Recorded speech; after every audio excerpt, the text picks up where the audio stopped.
İyi günler sayın seyirciler. Bir aksilik dolayısıyla bugün biraz programa gecikerek katıldı. Sanıyorum afişte saat Avrupa saatiyle 20 olarak yazılmış. O yüzden bir gecikme oldu. Neyse erken fark ettik. Onu düzeltir. Özür dileriz. Bugün iki konuğum var. Birisi kendisi Dersim Kureyşan Ocağı'ndan Pir Zeynel Altun. Diğer bir konuğum da Çarpel Medya izleyicilerinin yakından tanıdığı Cemal Özel. Cemal Özel daha önceden katılmıştı birkaç programa. Konumuz Heftemal. Özellikle Dersim Özgür'ün de Heftemal'ı da konuşmuş olacağız. Bunun antik kültürlerle ilişkisi. Pir Zeynel, hoş geldiniz. Nasılsınız? Hoş bulduk. İyi akşamlar. Teşekkür ederim. Saygılar sunarım efendim. Bizden de. Cemal, siz nasılsınız? İyi misiniz? Teşekkür ederim sevgili doktor. Gayet iyiyim. Seni de gayet iyi gördüm.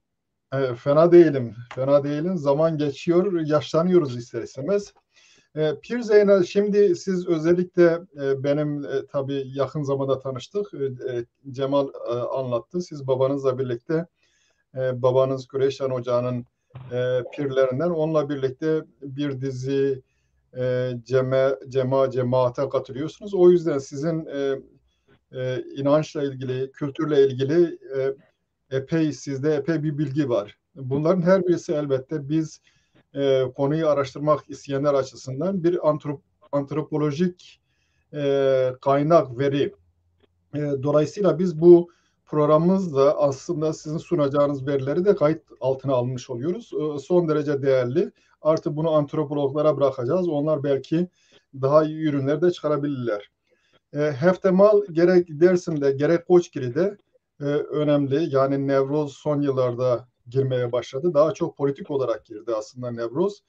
Nevroz eskiden politik olmaktan ziyade bir bayramdı. Bize politik yollarla girdi. Artık yavaş yavaş bayram havasına da girerse daha iyi olacak, daha kalıcı olacak. Şimdi siz bize Heftemal ve onunla ilişkili olarak Dersim'de neler anlatılıyordu, neler yapılıyordu? Bize şöyle bir anlatsanız çok iyi olacak. Buyurun, söz sizde. Önce kendinizi tanıtın olmasa kısaca. Eyvallah, eyvallah. Çok teşekkür ederim. Efendim ben Zeynel Altun Dersimliyim, Pülümürlüyüm. Pülümür, Gilyamuskan köyü Bingöl Nazimiye üçgeninde bulan bir köyden katılıyordum. Ondan sonra işte biliyorsunuz gurbet, Erzincan, İstanbul derken Avusturya'da şu anda Viyana'da kalıyorum. Kureyşanlıyım, doğrudur. Ben de sorunuza başlamadan evvel halkımızı bir selamlayalım. Ondan sonra tabii ki bildiklerimi, gördüklerimi, uyguladıklarımızı size anlatmaya çalışacağım.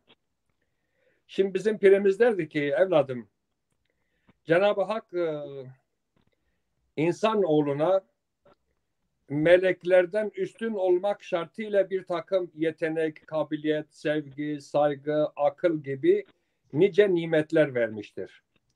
İnsanoğlu odur ki kendi ailesi içinde, milletiyle, halkıyla, doğasıyla, abu ecdadıyla, efendime söyleyeyim, her yerde bu hakkın verdiği güzel yetenekleri olgun bir şekilde kullanarak adaleti sağlamasıdır. Çevresinde, etrafında, yaşadığı dönemde. Onun için diyorum ki bu hak, hukuk, adaleti sağlayan tüm insanlığa buradan Viyana'dan saygı sevgilerimi sunuyorum. Sizlere saygı sevgilerimi sunuyorum. İzleyicilerinize saygı sevgilerimi sunuyorum. Aşk ile güzel canlar.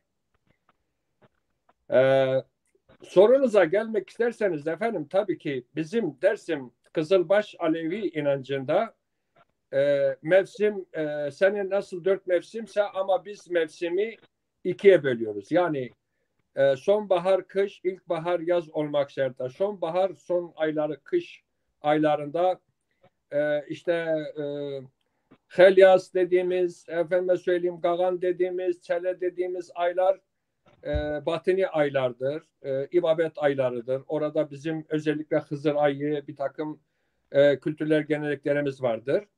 İşte ilkbahar ayı Havtamal'dan sonra zahiri ayı olarak başlıyor. Artık çalışma zamanı geldi, uyanma zamanı geldi, kazanma zamanı geldi. Bir takım böyle bizim ritüellerimiz vardır. Şimdi erenler, Havtamal'ı anlatmadan evvel, Havtamal'dan evvel bizim eski hesaba, yani Mart'ın 7'si, 6'sı, 5'i, Şubat'ın son haftası yeni hesaba göre bizde bir pire var. Pire rivayete göre, yani bizim yaşlarımızın dediğine göre yaşlı bir kadın kılığında olan bir kadındır. Yani bir kadın meleket diyelim veya hani nasıl bugün ilim diliyle kraliçe diyelim, sultan diyelim, o şekil. Fakat bu pire biraz şeydir, yani sağ solu belli olmayan, efendim ne yaptığı belli olmayan bir bayan figürüdür. Aslında Dersim Kızılbaş Aleviliğinde 3 tane bayan figürü vardır. Birincisi Helika Gıskını Pessoa diyoruz. O işte böyle işte gece gezen, işte bir takım olumsuzluklar yapan iyi bir meleke değildir. İkinci bayan da Horia Lenge'dir. Horia Lenge haşere olan kadınlar, doğum olan kadınlar veya doğum sancısı çeken kadınların melekesidir. Bütün canlarımızı doğum sancısı çeken kadına efendime söyleyeyim Hızır'ı ve Vayr'i çağırarak o Horia Lenge'in gelip çocuğu dünyaya getirdiğini söylerlerdi. Ve dolayısıyla bizim Dersim'de doğum yapan bir kadın da 3-4 gün, bir hafta sabaha kadar özellikle biz gençler gider beklerdik. Lambaları söndürmezdik. O Horia Lenge ve melekleri geliyor diye bir gelenek vardı. Şimdi bu son Şubat ayının işte Havtamal'a girmeden evvel Pire haftası var. Ondan sonra Kara Çarşamba. Zaten biter bitmez hemen akıbetinde Kara Çarşamba geliyor. Bu Pire işte yaşlı bir kadın doğaya güvenmeyerek, daha Havtamal gelmeden, daha devri daim olmadan, aşkı meşk olmadan bir isyan ediyor. Keçilerini dağa çıkarıyor, keçilerini donduruyor. Onun için de Pire. Pire öyle bir şeydir ki özellikle işte bir havayı sıcak yapar, bir soğuk yapar, bir yağmur yağar, bir kar yağar, bir dolu yağar. Yani o Şubat ayının son haftasında ne olduğu belli olmuyor. Zaten akıbetinden hemen Kara Çarşamba geliyor. Kara Çarşamba'da da mümkün olduğu kadar canlarımız yola ve uzun yola çıkmazlardı. Çamaşır yıkamazlardı. Fazla evden uzak ve doğada uzak işler görmezdi. Çünkü Pire'nin tam daha bitme zamanı gelmeden güven olmuyordu havaya, doğaya güven olmuyordu. Doğa daha devri daim olmamış, aşk meşkine geçmemiştir. Özellikle işlerini eterlerdi. İşte bu Pire Kara Çarşamba geçsin, ondan sonra bu işlerimizi yapalım ve bu yolculuğumuza gidelim diye bir halk arasında bir şey vardı. Zaten Kara Çarşamba'nın Pire haftasının biter bitmez hemen peşinde Kara Çarşambası geliyor. Şimdi Pirim sözünü unutma. Bir şey sormak istiyorum. Kara Çarşamba tam olarak Mart'ın kaçında başlıyor? Nasıl hesaplanıyor? Eski hesaba göre yani bizim Mart'ın 13'ünden sonra biri oluyor. İlk çarşambasıdır. Mesela bu sene Mart'ın 16'sında geliyor çarşamba. Yani Mart'ın 14'ü eski hesap dedin hesaba kan Kırmançı'da yani Rumi takvimi oluyor. Bu Rumi takvime göre de Mart ayının ilk çarşambası evet. Kara Çarşamba oluyor. Bu birinde de gelebilir, 6'sında da gelebilir, 5'inde de gelebilir. Yani senenin takvimine bağlı. Bir de ondan mesela önce bu sene Kara Çarşamba ilk çarşamba 16'sı oluyor. 16'sı Kara Çarşambadır. Şunu da söyleyelim, eski hesap. Yeni hesaba göre. Yani şimdi bizim şu anda kullandığımız hesaba göre 16'sı Kara Çarşambadır. Biz modern takvimi kullandığımız için eski Rumi takvimle arada 13 gün fark var. Şöyle diyelim. Eyvallah. Eski takvime göre, bizi dinleyenler için söyleyeyim. Eski takvime göre ayın, yani Rumi takvime göre 7'si ise günümüzdeki yani 13 gün ekleniyor. Ayın 20'si oluyor. Eyvallah. 13 gün arada fark var. Bir de ondan önce başka bir takvim kullanılıyormuş. Değil mi primlerde bizde? Ona ne söylüyorlardı? Kırmançki? Hesaba-kandan önce eski bir takvim daha varmış. Anlatırlarmış. Hesaba viren vatene, sivatene. Dondu evet. Evet, şimdi herhalde şeydir. Şimdi devam edebilir miyim? Evet, buyurun. Buyurun. Kara çarşamba. Şimdi erenler bizde kara demek şeydir. Kerva mı? Ker. Yani kara Türkçe karadır, siyahtır. Ama bizde Zazaca'da ker diyoruz. Cemal Bey bilir. Ama çok siyahsa böyle şeyse biz şah diyoruz. Böyle esmer tipi, tipi olan bozuk tipe de siyahın bozuk tipine veya açık tipine ker diyoruz. Çok siyahsa, kömür gibiyse veya zenci gibiyse ona da şah diyoruz. Mesela insanlar üzerinde Ali biraz esmerdir. Alo ker diyoruz ama Ali çok siyahtır, kömür gibidir. Alo şah diyoruz. Affedersin, hayvanlara da öyle. Yani öküze de diyoruz öyle. Şimdi ter kelimesi bizde bir rengin adıdır. Yani kara anlamında değildir. Renktir. Rengin bozuk anlamında geliyor. Efendime söyleyeyim. Bu kara çarşamba benim tahminime göre bu Pire haftasından rengini özünü belli etmeyen bir gündür. Tabii ki bizim canlarımız bunu Hazreti Fatıma'ya veya diğer şeylere bağlıyorlar ama diğer rivayetlerde derinliklere baktığımız zaman bu pek yani kaynak yok. Hani Hazreti Fatma'ya Cebrail haber getirdi. Efendim işte Hasan Hüseyin Kerbela'da şehit olacak. Hazreti Fatma karalar bağladı. O da pek uygun olmuyor. Çünkü kara bizde şadır veya bir kötü haber bizde şadır, zelemelidir, şimdi şahandır. Yani kara değil, kerniyor. Efendime söyleyeyim. Diğer rivayetlerde Şah İsmail'in Çaldıran Savaşı'nda olayı kaybetmesi falan gibi ritüeller vardır. Ama bence bu Pire'den dolayı güvenilmeyen bir gündür. Yani bu günde zaten özelliklerine baktığımız zaman özellikle yola gidilmez, çamaşır yıkanmaz, bir takım geri çekilmeler vardır. Zaten Kara Çarşamba'nın hemen bitişinde veya bazen de iç içe geliyor. Mesela bu sene 16'da geliyor ama seneye ilk çarşamba 17, 18, 19 da olabiliyor. Bu Hotamal'la da birebir ilgili ve birbirine karışan bir şeydir.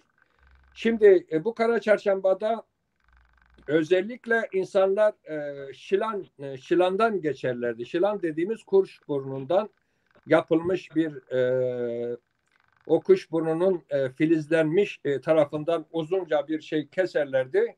Onun ortasını açarlardı. Üst tarafına kırmızı, alt tarafına da beyaz iple bağlarlardı.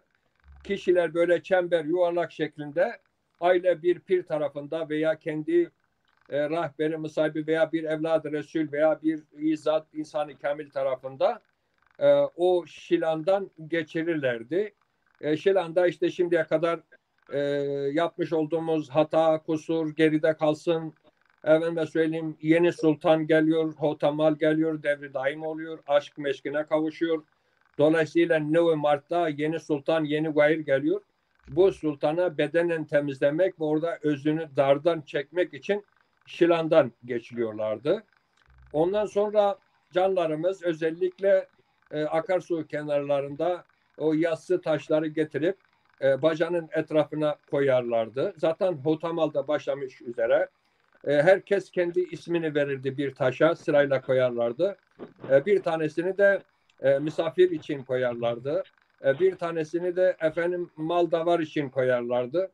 30 Mart'a kadar bu damın üzerinde durulurdu ve orada hangi bir börtü böcek canlılık varsa Cenab-ı Hakk'ın yani yeni gelen Neumart'ta yeni gelen sultanın bunların aşkıyla rızık verdiğine inanılırdı.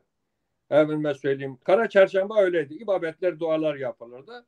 Bildiğiniz gibi birinci Hotamal yeni hesaba göre söyleyeyim ki canlarımızın kafası karışmasın. 7-19, 17-29, ondan sonra 21'inde biz Mart diyoruz, Nevruz Sultan. 27 ve 8 Mart arasındaki Hotamal Öpeğen'le bu görevler yapılıyordu. Fakat bu saydığım yani bu Kara Çarşamba'dan başlayan Hotamal Kız Hotamal Fiz Nevruz Sultan'dan 27 Mart'tan 8 Nisan'a kadar yapılan ibadetleri ve etkinlikleri size anlatmaya çalışayım. Taşları koyduk camın üzerine. Bizim canlarımız derelere gidip yıkanıyorlardı. Yani kendine güvenen insanlar, vücudu sağlıklı olan insanlar pınarlarda gidip yüzüyorlardı bu sabah. Ama eğer kendine güvenmiyorsa, üşüyorsa, soğuğa dayanmıyorsa 5-6 tane veya 3 tane, en az 3 tane dereden değişik suları getiriyorlardı. O suları evde karıştırarak onlarla banyo yapıyorlardı, içiyorlardı, hayvanlara atıyorlardı. Hemen söyleyeyim, böyle bir gelenek vardı. İkinci bir gelenek de 30 Mart'a kadar ağaç kesmek ve ağaç budamak yasak geliyordu. Hemen söyleyeyim, bu bir ritüeldi. İkinci ritüel mezarlara kazma vuruluyordu. Yani sonbahar ayında veya geçen sene. Pirim istersen şey yapalım. Böyle tek tek gidelim. Şimdi ben bu Kara Çarşamba ile ilgili bir takım şeyler sormak istiyorum sana. Kara Çarşamba'da mesela niyaz yapılıyor muydu?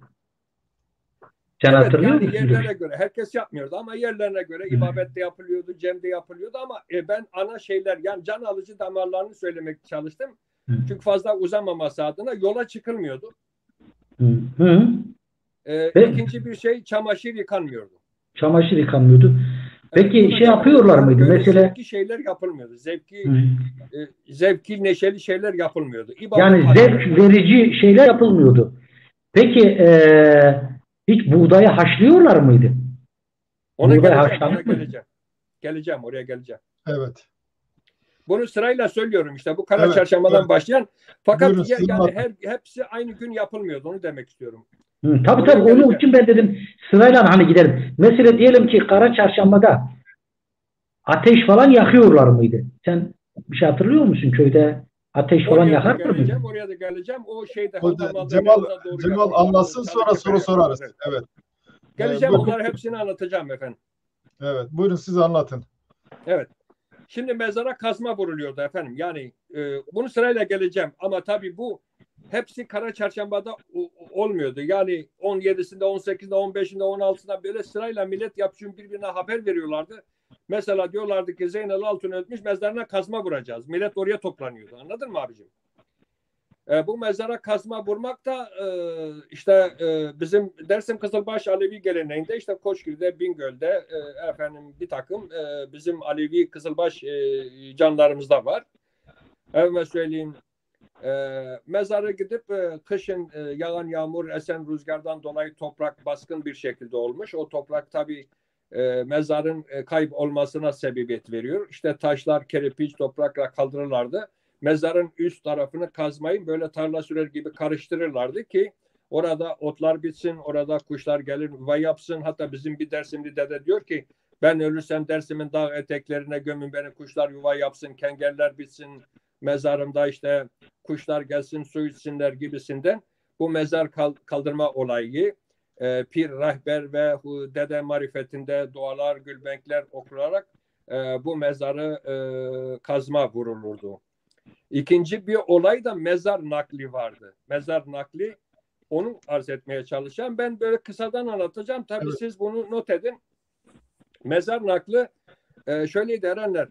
Şimdi bizim Dersim özellikle bölge çok dağlık olduğu için kışın akrabasına, dostuna, kızını görmeye, teyzesini, halasını veya pirini, talibini görmeye giden insanlar orada kardan dolayı yollar kapanmıştır. Orada Hakk'a yürümüştür. Özellikle yaşlılar oluyordu bunlar. Oradaki canlarımız ulaşım olmadığından dolayı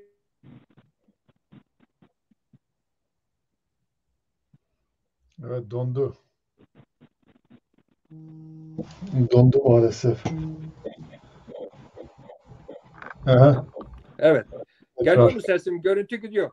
O mezara orada toprağa sürerler. Derlerdi ki ya hardo devresi asmanı kavve. No ma sır kardo nur kardo teslime to kardo teslime tüyo teslime amaneta tüya. Te na vela to zire dosegavo na kamera to zire başna ve rama haka rama kavoruna rama hak bu na isike yıldızı zor da aslen isike hak Mehmet Ali Bey ma teslime to kardo onca tora cem.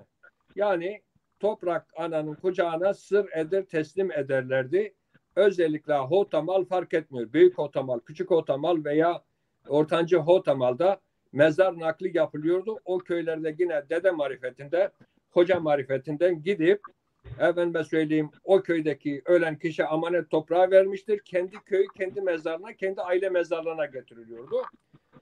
Üçüncü ve önemli bir olay da Hevsler vardı bizde. Hevs ve kometeler ziyaret ediyordu. Efendim şimdi bizde Hevs aile mezarlığıdır. Bu 1938'lere kadar 40'lara kadar Dersim kültüründe var olan bir olaydır. Dersim'de Hevs demek aile mezarlığıdır. Mesela biz Hevs-i Aliye Mustafa diyoruz, Hevs-i Devre Silas diyoruz, Hevs-i falan Mordem diyoruz. Eğer dede ise yol sürmüşse, hakikat görmüşse onun Hevs'i var, aile mezarlığı vardır. Eğer talip ise biz buna komete diyoruz. Komete. Mesela Şeyh Rıza diyor ki vajı babaya xore vajı babaya xo biyari bile pir babo da vadari komete sere viraj. Komete demek aile mezarlığı. Çok böyle mezarlar yan yana konulur. Yani aynı toprağın içinde büyük bir odacıklar yapılıyormuş. Ben görmedim. Yani benim dönemim değil ama büyüklerimizin anlatına göre o büyük bir odacıklar yapılıyormuş. Kişi babası ölmüş, oğlu da yerine onun yanına yan yana aynı odanın içinde koyuyorlarmış. Biz bunlara Hevs veya komet ediyoruz. Bunlar da Hotamal'da yapılıyoruz. Çünkü devri daim olacak. Börtü bördük uyanacak. Ruhlar bedenlerle kavuşacak. Aşk meşk ile olacak.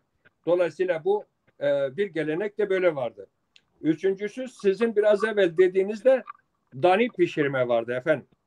Daniler sonbahar ayında lokması verilerek ambara koyulan ayrıca tohum için ayrılan buğday ve arpagil çeşitleridir.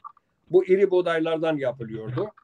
Şimdi çift zamanı gelecek. Siz tekrar bunu ekeceksiniz. Bunun bereketli olabilmesi için siz buradan bir lokma vereceksiniz. O lokma vereceksiniz. Niyaz vereceksiniz. Paylaşacaksınız ki Hak Hızır size rızkınızı versin. O danileri pişiriyorlardı. İrileri insanlar tarafından evvela doğaya atılıyordu. Böyle doğaya ya Hızır ya Vahir derlerdi, atarlardı. O diğerlerin kendi aralarında lokma olarak pişirilirdi. Dani tasıyla eve gelen bir canın efendime söyleyeyim o tasını boş bırakmazdık. Yani evde kuru tut, yüzüm işte o soyma kalk dediğimiz şeyde lokma olarak geri verilirdi. O danilerin artanlarında çoğunu da tuz katarak hayvanlara veriliyordu. Yani evdeki mala davara tuzluyorlardı. Böyle büyük teknelerde onların içine biraz da tuz katıyorlardı. Hayvanları sırayla beşer onlar bırakarak tuz veriyorlardı. Böyle bir gelenek vardı. Efendime söyleyeyim dördüncüsü artık Mart'ın gelmiş 10'u 15'i 20'si güllük gülistanlık olmuş tarla zamanı çift sürme zamanı efendime söyleyeyim çifte koşacak hayvanlar 2 tane öküzü o akşamdan veya bir gün evvel 2 gün evvel onları özel bakıma alırlardı. Onlara özel muamele yapılırdı. Arpası, buğdaysı, suyu çok önemli bir şekilde fazladan veriliyordu. Yani nasıl bir insanı 5 yıldızlı otele götürüyorsan o şekil. Hayvanların, keçilerin o gürbeleri kışın evin ahurun bir köşesinde birikmişti. Onların böyle sıcak içinde ateşmiş şey var. Onları böyle altına sererlerdi hayvan rahat yatsın diye. Sabahın erken saatinde lokma pişirirlerdi.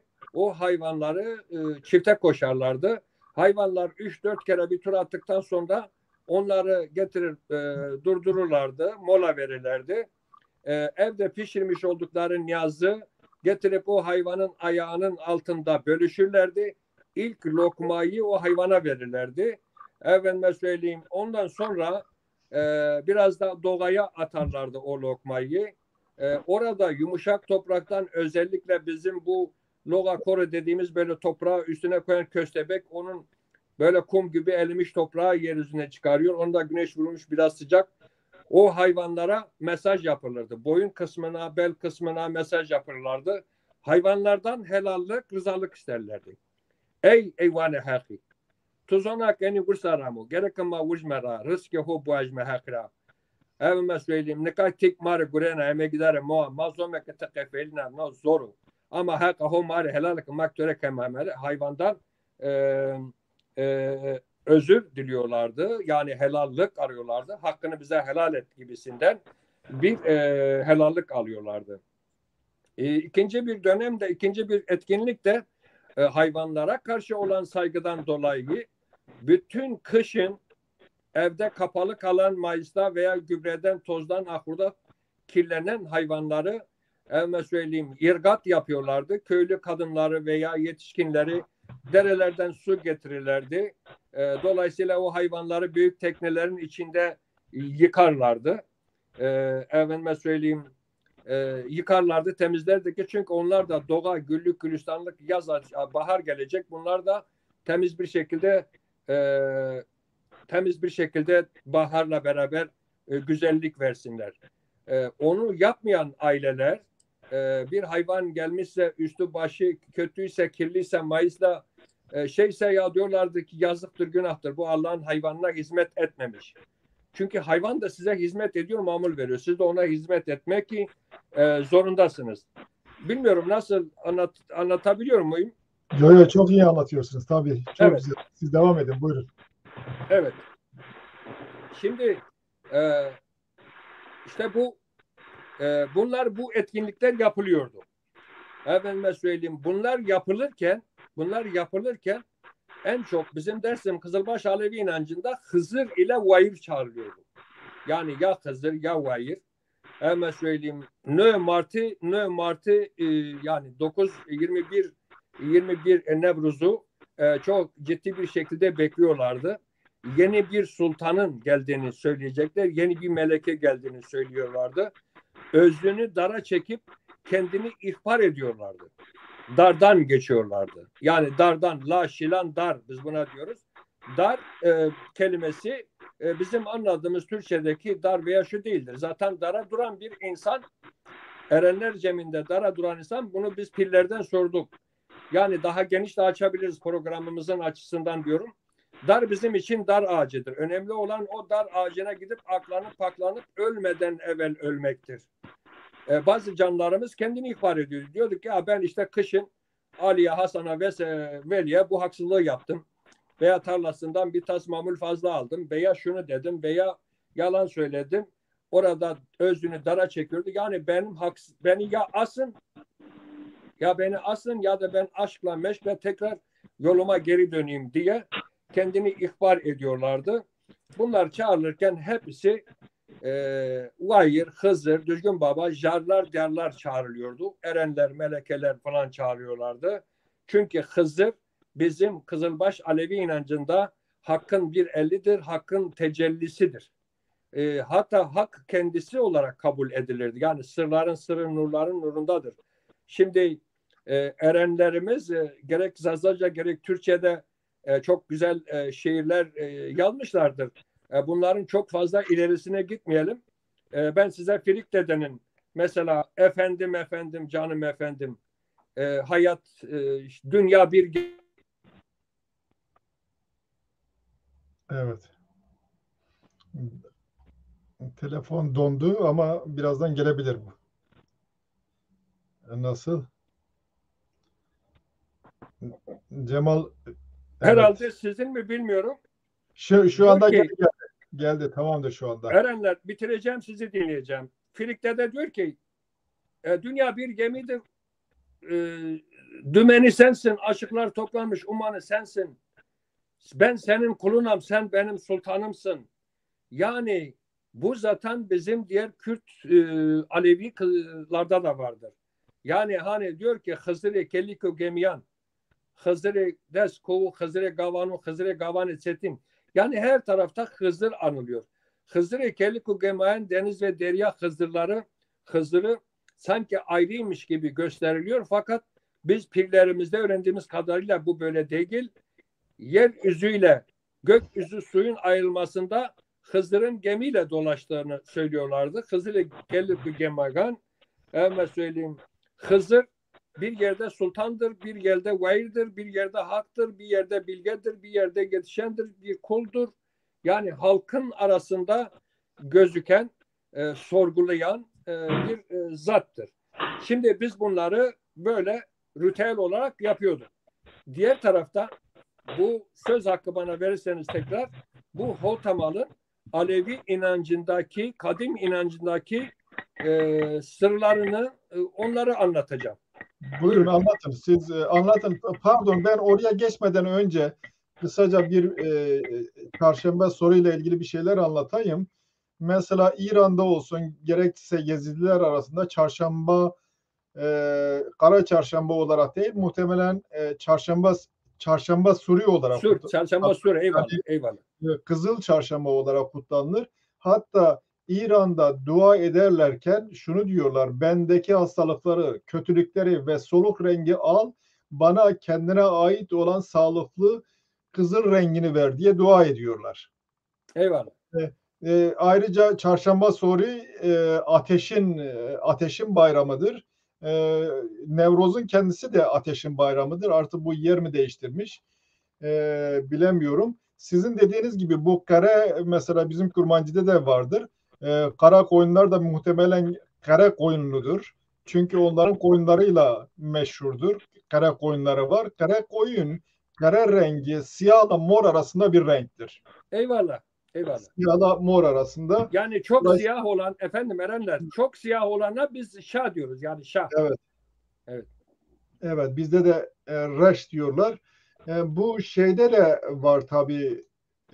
Pardon, ben burada aynı şekilde Kafkasya'daki Yezidi Kürtleri de mesela Riya Teze'de bir programı izledim. Onların bir şeyleri var. Onlar da Nevroz öncesi çarşamba günü Kara Çarşambadır diyorlar. O zaman geceyle gündüz eşitlenmiştir. Bu döneme Seresale diyorlar. Eyvallah. Çeşitli yerlerde değişik biçimlerle bunlar karşımıza çıkıyor. Daha sonra Cemal bu konuyla ilgili diğer kültürlerle, kadim kültürlerle ilişkisi konusunda bir şeyler anlatacak bize. Siz gene devam edin. Buyurun. Şimdi kara, mesela bak siz biraz evvel dediğiniz Erenler dediğiniz yerde de orada da bir renk ismi var, farkındaysan, evet. Kızıl. Evet. Şimdi bizde de bir renk ismi vardır. Bizde mesela şimdi bunu bizim ritüellerden çıkarıp böyle kara günmüş gibi göstermeye çalışıyor. Orayı ben etmeye çalıştım. Evet. Bizde bir ailenin sorunu, hüznü varsa, Allah korusun, cenazesi varsa, kare roze niye bani? Yani diyorlar roza moaşa, sarı hoşav. Yani kara gün şav diyor ama kare niye bani? Yani kara bir renktir, bozuk bir renktir. Onun için evet. Onu söyledim. Buyurun. Siz anlatacaksınız. Bir de Heftimal'ın yaratılışla ilişkisi falan. Tamam, şimdi ben Hotamal'ı anlatayım. Hotamal'ın inanç yerindeki yani ritüelleri bilmiyorum. Eksik varsa siz tamamlayın. Yani biz bunları yapardık. Belki unuttuklarım da olmuştur. Hemen söyleyeyim. Dani'yi söyledik. Mezar ziyaretini o söyledik. Ziyaretleri söyledik. Ağaçlara söyledik. O hayvanların, börtü böceğin hayvanlar, işte çift sürme bilmem, onlar tabii hepsi ben kısaca söyledim. Hepsinin ritüelleri, gülbenkleri ayrı ayrı özellikleri var. Mesela o şilanını getirip saklarlardı veya yerin dibine koyarlardı. İşte o su getirmen, onları hepsini sizlere anlatmaya çalıştım. Şimdi Hotamal kelimesi bizde 7'dir biliyorsunuz. Evet. 7'dir. Şimdi bizde de 7'dir. Bu Hotamal'da bizim pirlerimiz şunu söylüyordu. Erol Cigaram diyorlardı. Nadinade hazaru sev viştu çor peygamberi erin ameşiye ta eve kitabura ame ta eve tarihu itikatura eve inkrar yami. Yani şunu söylemek istiyorlardı. Evladım, bu kadar peygamber, 124 bin nebi, evliya, veli gelmiş gitmiştir. Bazıları kitap ile gelmiştir. Bazıları tarikatla, hakikatla, asayla, kerametle, aşkla, sevgiyle gelmişlerdir. Yani onun için bizim Alevi Kızılbaş inancında eski işte cihan var olmadan ketme Adem'den beri işte var olduğumuzun anlamı buradan gelmektedir. Yani bizim kadim kültürümüzde daha ileride, şimdi şu anda 4 tane semavi kitabın dışında da Hazreti Musa'nın, efendime söyleyeyim diğer peygamberlerin, diğer ismi anılmayan peygamberler, erenler, evliyaların da hüzü hürmetine vermiş olduğumuz hakikatler, gerçekler vardır. Şimdi burada Havtamal 4 tane ana temel ana sırrı vardır. Toprak, su, hava, ateş. Bunların hani dünya var olduğu zaman birbirine verdiği inkrardır.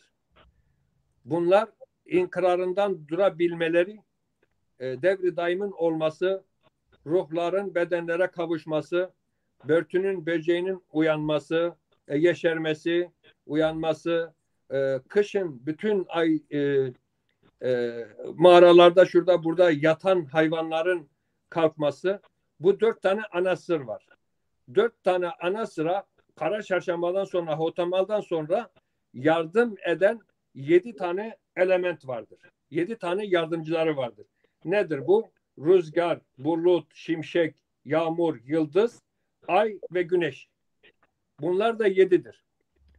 Biz de görgü ceminde pirin huzurunda ellerimizi musahiplerimizle üst üste koyduğumuz zaman pirimiz diyor ki tuttuğun el hakkın elidir. Yani musahibi hak biliyoruz. Tuttuğun el hakkın elidir. Hemen söyleyeyim, haklının davası senin davandır. İşte sakın haksızlık yapma, işte şunu yapma, bunu yapma. Ve orada bir takım sorular soruyor. Şimdi diğer azaları boş ver. Mesela diyor, burnunda ne var? Misk amber, dilimde lal ile cevher, alnında yazıyı hak. Boynunda ne var sorulduğu zaman zaten o musahipler daha evvelde rehber tarafından bilinçlendirilmiş. Boynunda ne var bir Sünni kardeşimize sorduğun zaman farz ile sünnet diyor. Sünnet işte namaz kılmak, oruç tutmak, hacca gitmek, kelime-i şehadet getirmek vesaire var. Ama bizim canlarımız boynumda diyor 7 sefa 4 teslim var. Şimdi geldik yine Havtamal'daki 4 sır ile 7 yardımcısına geldik. Yani 7 sefa 4 teslim. Peki bu 4 teslim nedir? Batini anlamda topraktır, sudur, havadır, ateştir. Birbirinden ikrar vermiş. Zahiri alemde pirdir, rehberdir, murşittir, musayiptir. Yani batini anlamda toprak, su, hava, ateş, zahiri alemde ne dedik? Pir, rehber, murşit, musayip. Bunlardan ötesi dünya karanlıktır diyorlardı. Peki 7 tane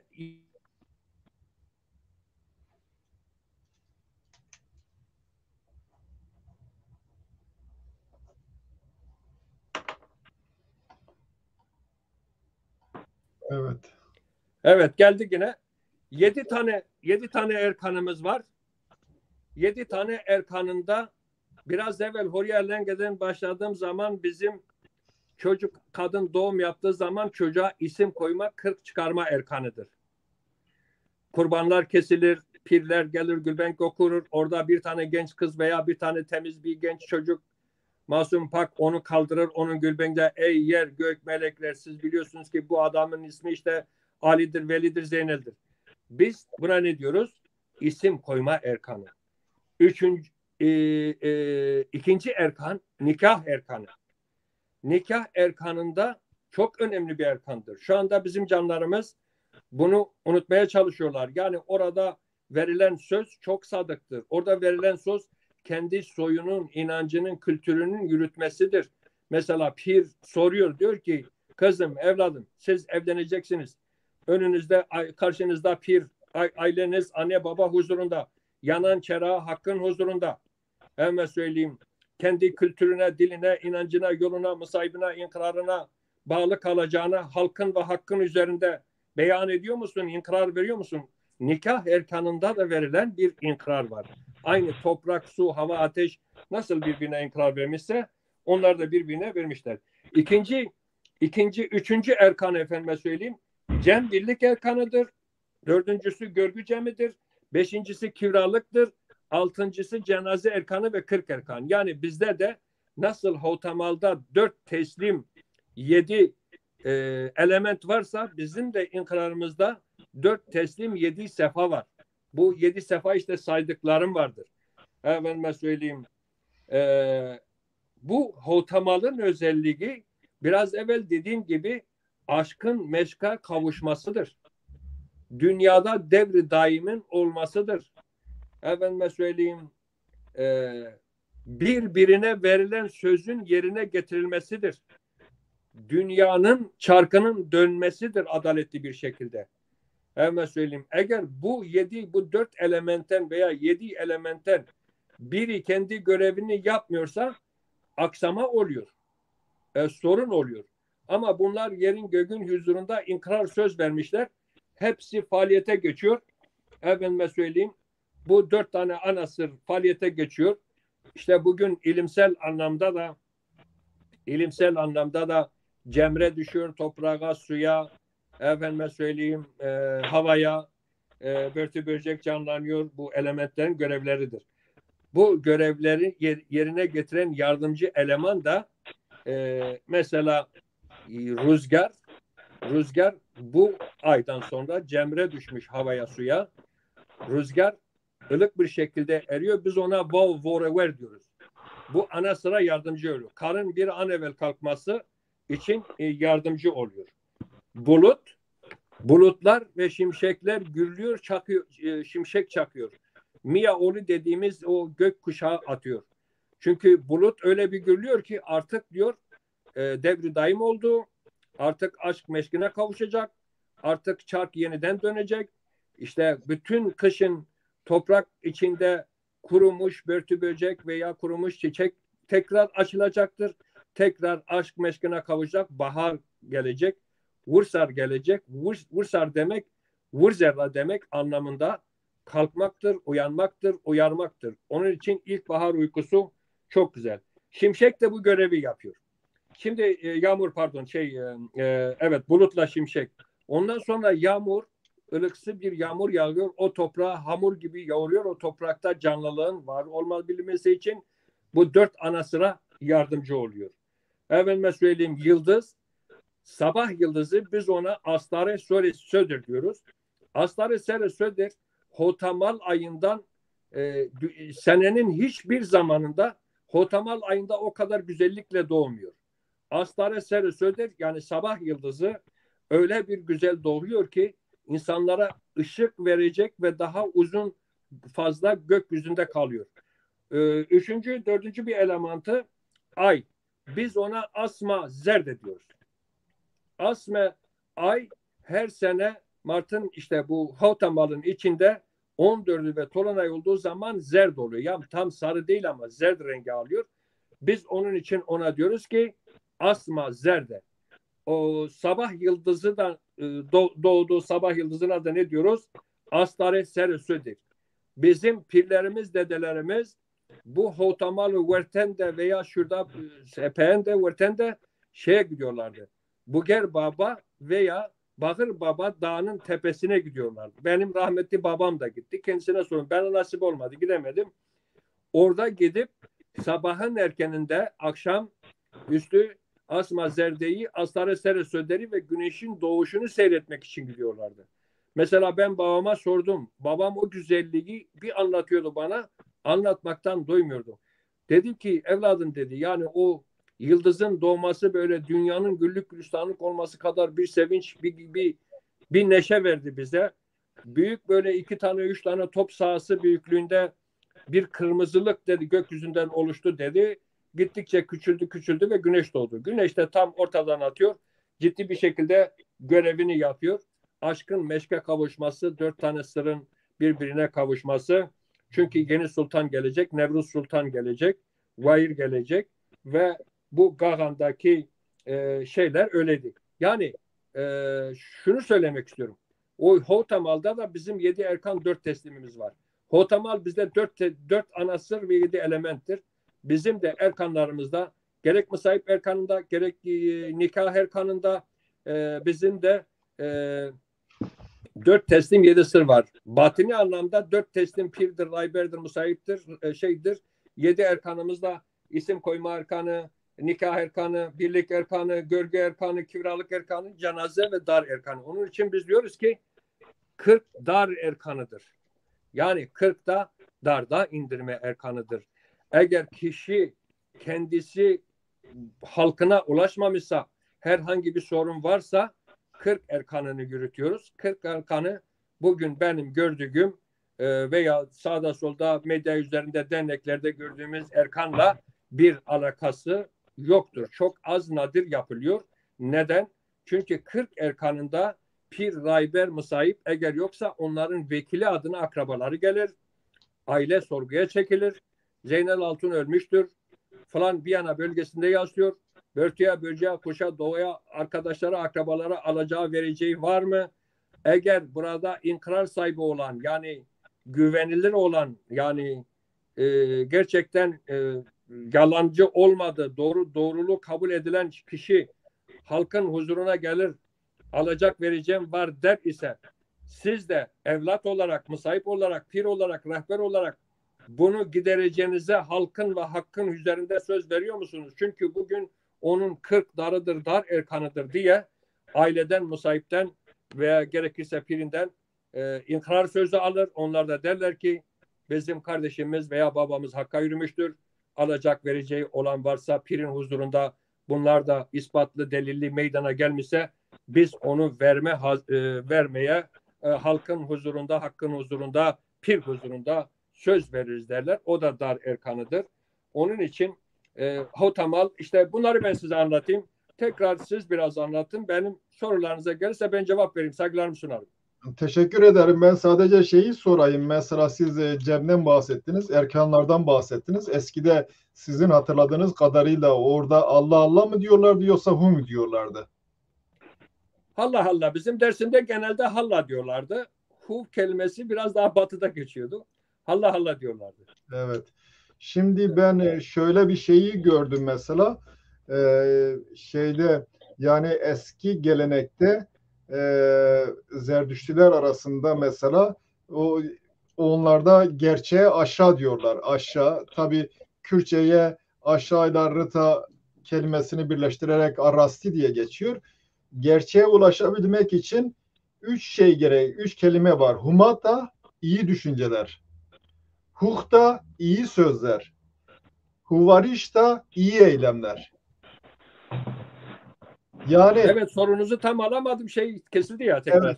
Evet, gerçeğe ulaşabilmek için, biliyorsun bizde gerçek, hakikat son derece önemlidir. Gerçeğe ulaşabilmek için iyi düşünceler, eskiden onun ismi humata.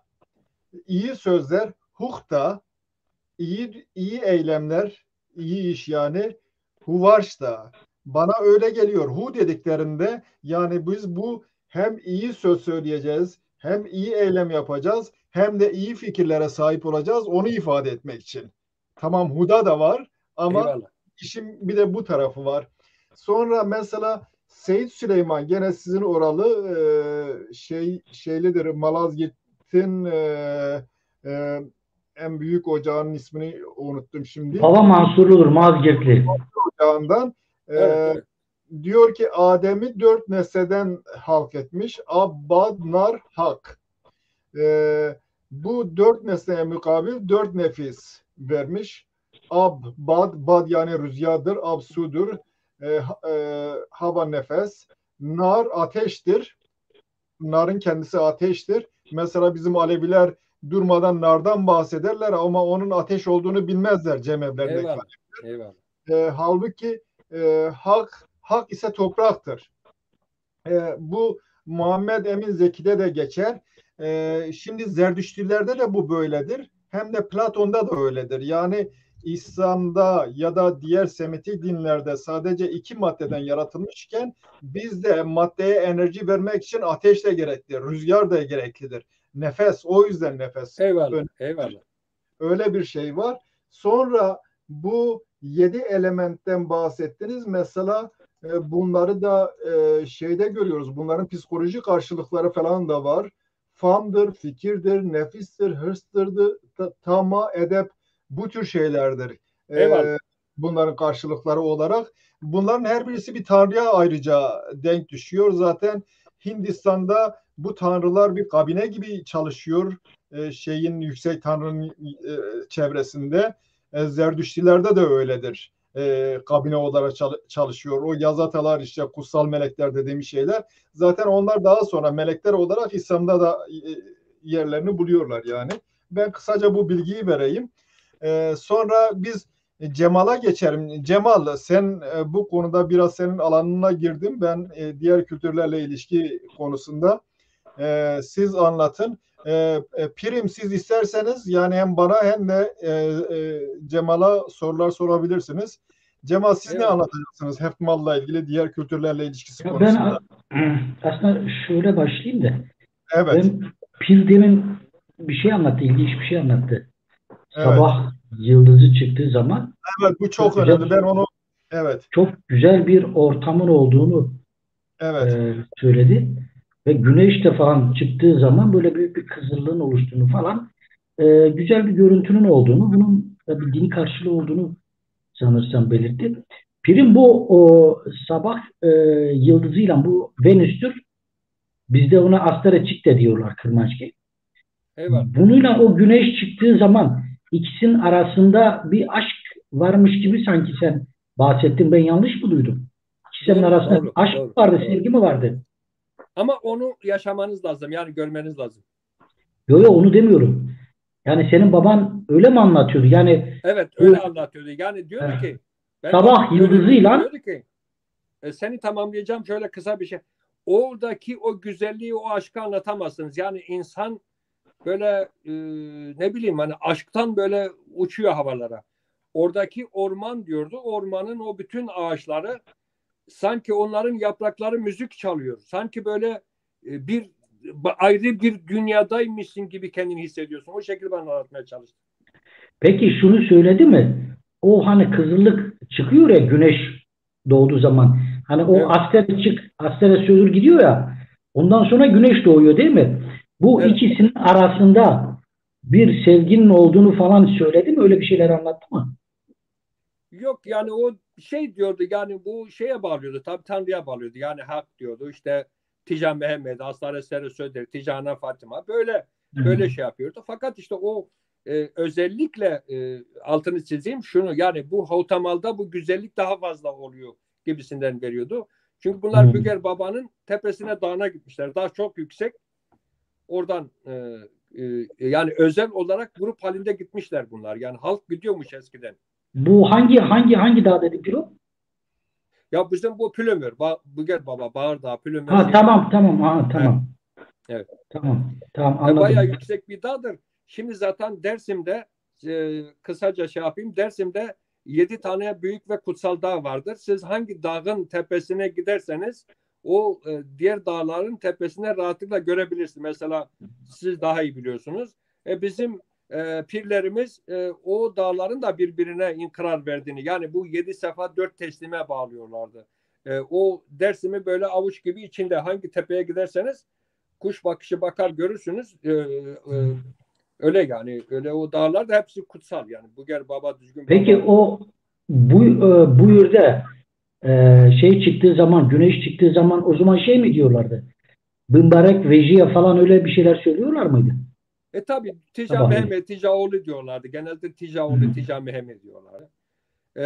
Genelde bu Havtamal'da yani Vursar dediğimiz kalkmada özellikle çocuklar, gençler yani biz çocuktuk o zaman mesela annem babam güneş doğmadan evvel bizim kalkmamızı istiyordu. Ya niye diyordu Vursar? O ilkbahar uykusu da çok tatlı biliyorsun.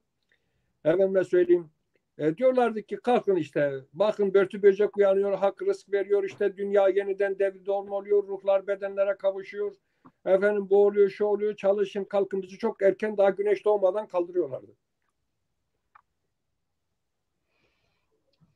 Evet, ben sadece bunu sormak istemiştim. Evet. Şimdi Eyvallah. tekrar doktor senin soruna gelirsek, şimdi ben birkaç tane ekleme yapayım bu Heftomal'la Şeyin, ilgili. bu arada ben sadece unutmamak için söyleyeyim. Hı hı. Bu yedilerden bahsettik. Yedi mesela şeyle birlikte Yüce Tanrı Ahura Mazda ile birlikte yedidir. Onun çevresinde altı şey var. Aynı zamanda bunlar bir yedileri başka şekilde de görüyoruz. Onlar her birisi Ahura Mazda'nın bir şeyini de bir adı kolu olabilir, ayağı olabilir. Yani hem melekler var hem de bir de başka bir yediler var.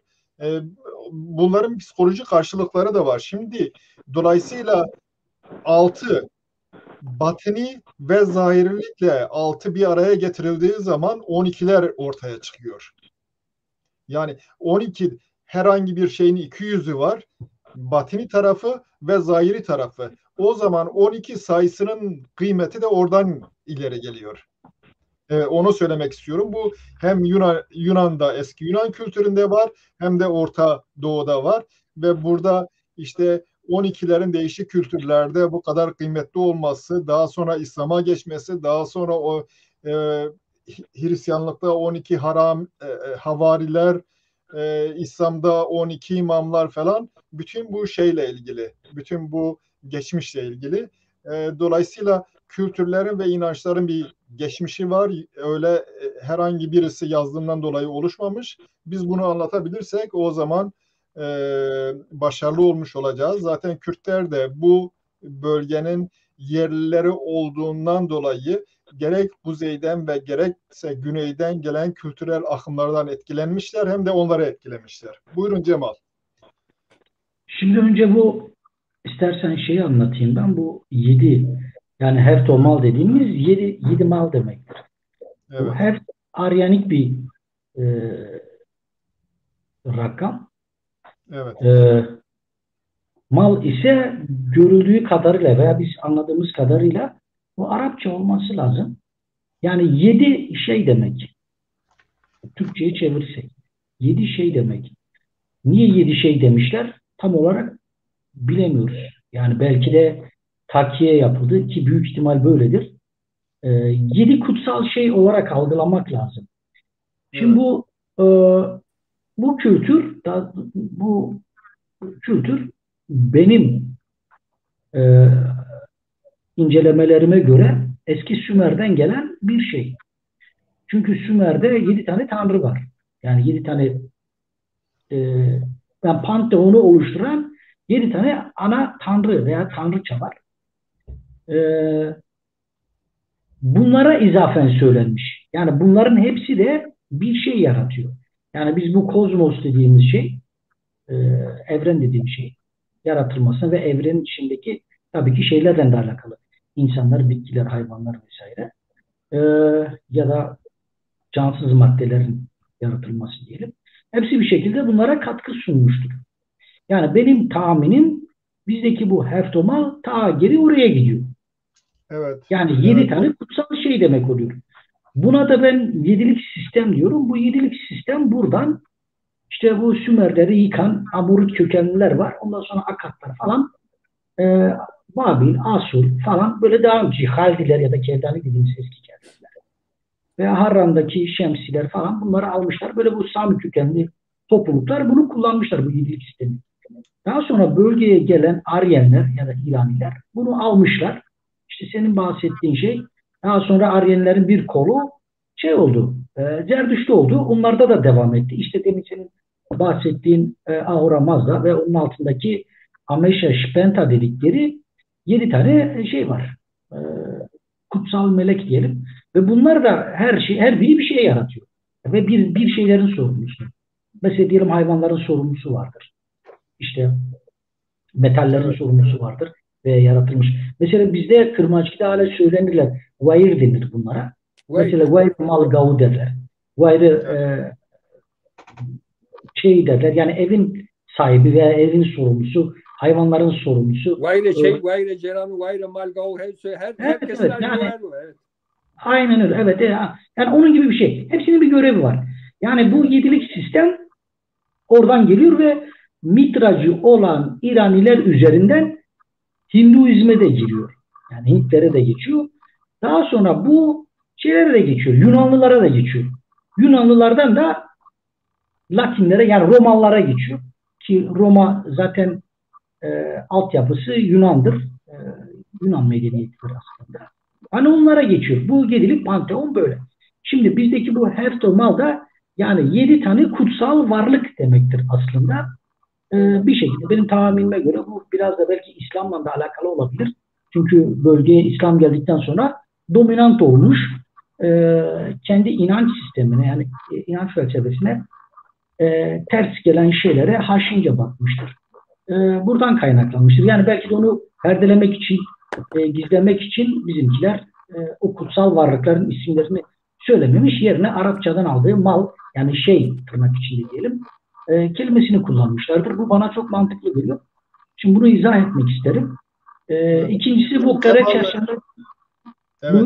Kara çarşambaya geçmeden önce bu şeyin hemen kısa bir bilgi vereyim.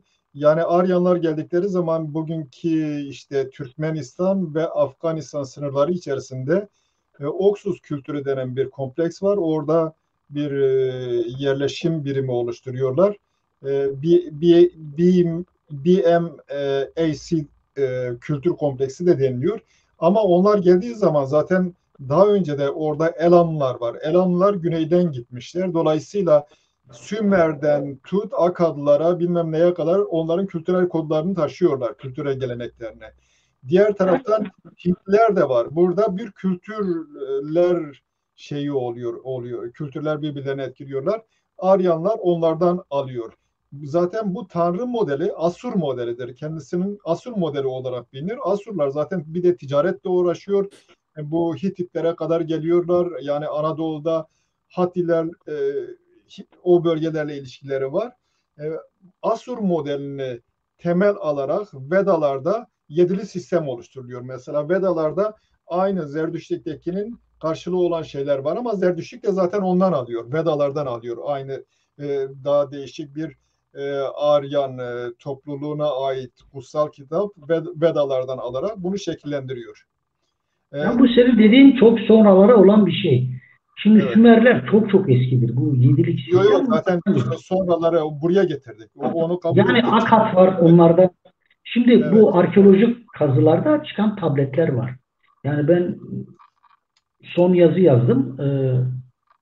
Heftomal'la ilgili. Sanırsam bu önümüzdeki ay yani önümüzdeki sayıda çıkar herhalde Munzur dergisi. Evet. Orada da belirttim, bir sürü tabletle baktım ben. Yani bu eski Sümerlerde var. Ondan sonra Akatlara geçiyor bu kültür. Çok eskidir. Akatlar daha eskidir. Yani şeyden Asur'dan çok eskidir. Evet. Bu demin söylediğim gibi yani Asur, Babil öyle devam ediyor geliyor. Elamlılar da tabii ki onların yanındadır. Evet. Ama yani ben söylemek istediğim şey şu. Bu Sümer kökenli olan kültür daha sonra Sami kökenli olan medeniyetlerce devam ettirilmiş ve bizim Aryenler de bundan bunu almışlar yani öyle söyleyeyim. Yani çıkış noktası burası. Yani ne Hint medeniyetidir bu ne de bizim Aryen medeniyetidir. Kökeni bu yedilik sistemin ya da Heftomal'ın öyle söyleyelim. Yani bu böyle. O panteonla alakalı. Hani bizimkiler söylüyorlar ya hep işte bu yeni bir yani yaratılış demektir. Yeniden yaratım demektir. Zaten öyle algılanıyormuş. Çünkü bu Ön Asya'yı ve bizim Mezopotamya dediğimiz yer var ya. Yani çok sıcak. İşte yeşillik ve su çok önemli bu coğrafyada. Evet. Yazları kurak falan geçiyor. Yani aşırı sıcak. 60-65 dereceye kadar falan çıkıyor. Şimdi dolayısıyla ilkbahar gelince doğa kendisini yeniliyor. Ve bunu şey olarak düşünüyorlar. Yeniden bir doğum ya da yeniden bir yaratılış olarak değerlendiriyorlar veya öyle düşünüyorlar. Ve böyle de inanıyorlar. Şimdi burada bir de yaptıkları bir şey de var. Dumuzil vardır. Sümer tanrısı, çoban tanrısı. Ve bereket tanrıçası İnanna vardır. Bu ikisinin evlilikleri vardır. Bu kutsal evlilik olarak falan görülür. İlkbaharda evlendiklerini düşünürler. Çünkü ilkbaharda Dumuzil yaratımdan çıkar. Yeryüzüne çıkar gelir. Ve orada tanrıça İnanna ile evlenir. İşte ondan sonra bahar dediğimiz şey oluşur. Yani karlar erir, işte yeşillenme başlar, yani otlar falan çıkar, ağaçlar çiçek verir, işte yeniden bir doğum olur. Yani bunu şöyle tahayyül etmişler. Bir tanrı ve diğer tanrıçanın evliliği doğanın tekrardan kendisini yaşatması olarak düşünmüşler. Ve bunu bir dinsel bir şey olarak tahayyül etmişler. Ve dini ibadetlerini bunun üzerine bina etmişler. Bu Dumuzil daha sonra bildiğimiz Tammuz, yani günümüzdeki Türkçedeki Temmuz ayına tekabül ediyor. Yani onun ismi oradan geliyor. İnanla da Akap döneminden sonra ismi değişiyor, İştah oluyor. İştah ya da oluyor. Biz buna spiritüel alan diyelim, yani ya da uluhiyet alemi diyelim, yani tanrısal alem diyelim. Öyle tahayyül edilmiş. Peki zahiri alemde nasıl oluyor? Zahiri alemde de o dönemde işte kral kimse o bölgede ya da kral ya da büyük kral kimse o kendisini Temmuz'un yerine koymuştur. Oradaki mabetteki baş rahibe diyebileceğimiz kadın da kendisini iştahar yerine koymuştur ve törenler bu şekilde devam etmiştir. Yani kral Temmuz'u temsil etmiştir. Baş rahibe de iştaharı temsil etmiştir. Bunu canlandırmışlardır. Ve bütün kutlamalar bunun üzerine bina edilmiş. Yani ilk başta Uruk'ta başlamış bu şey. Sonradan böyle devam etmiş. Şimdi işin bir kısmı böyle. Şimdi buradaki bu Erdoğan kutlamaları biz yani arkeolojik kazılarda çıkanlar çok daha geriye gidiyor. Yani herhalde İsa'dan önce bir 3000, 4000. yıllara kadar falan geri gidiyor. Önce de Ekim ayında yapıyorlarmış bunu. Evet, Ekim ayında yapıyorlarmış. Daha çok hasat mevsimiyle alakalıymış bu bayram. Yani o zaman arpa hasadı oluyor. O zaman kutlanıyormuş. Daha sonraları şeye dönermişler. Yani ilkbahardaki kutlamaları çevirmişler. Bu herhalde büyük ihtimalle biraz da tanrılarla ilgili bir şeydir. Çünkü Sümer'de böyle site devletleri falan filan var. Daha sonra bu hani bölgesel diyebileceğimiz tanrı ve tanrıçalar var. Hangi site devleti güçleniyorsa onun sözü geçerli oluyor ve dolayısıyla onun yerel tanrısı daha çok yani dominant oluyor ve daha öne çıkıyor. Şimdi bu konudaki işte teologların ve tarihçilerin söylediği şey şu. Bu Ekim ayında yapılan arpa kıtma bayramı diyorlar ona, Akutu ismi. İlkbahara alınıyor. Kutlamalar ilkbaharda başlanıyor. Yani bu halkın yaptığı bir şey değil aslında. Daha çok işte o dediğim gibi site devleti yöneticisi yani kral ve işte onun o aristokrasi diyelim ona. Onların tercihidir. Başlarda 2 tane yılbaşı ve 2 tane işte bayram kutlanıyor. Biri devletin işte yöneticilerinin dikte ettiği ilkbaharda, bir de Ekim ayında yapılanlar var. Çift yılbaşı oluşuyor. Ama tabii bu çift yılbaşı dediğimiz halkın yaptığı yani halkın yılbaşısı gibi kalıyor. Diğerlerinki işte resmi olduğu için devlet destekleri falan kutlamalar işte baş mabetlerde falan filan oluyor. Biraz da şaşalı oluyor haliyle. Kral da katılıyor. Gayet normal bir şey. Ve zamanla bu yani çakma diyelim tırnak içerisinde bu çakma kutlamalar tamamen birincil hale geliyor. O diğeri Ekim ayında yapılan işte halkın yaptığı sıradan bir bayram haline geliyor. Şimdi demin dediğim gibi bölgeye şeyler geldiği zaman İraniler geldiği zaman onlar da bu kültürü görüyorlar ve bundan etkileniyorlar. Şimdi bizim daha doğrusu tarihçilerin söylediğine göre Aryan kavimleri buraya geldiği zaman göçebedir. Ya da yarı göçebedir çoğunlukla. Yani yerleşik halk falan değil.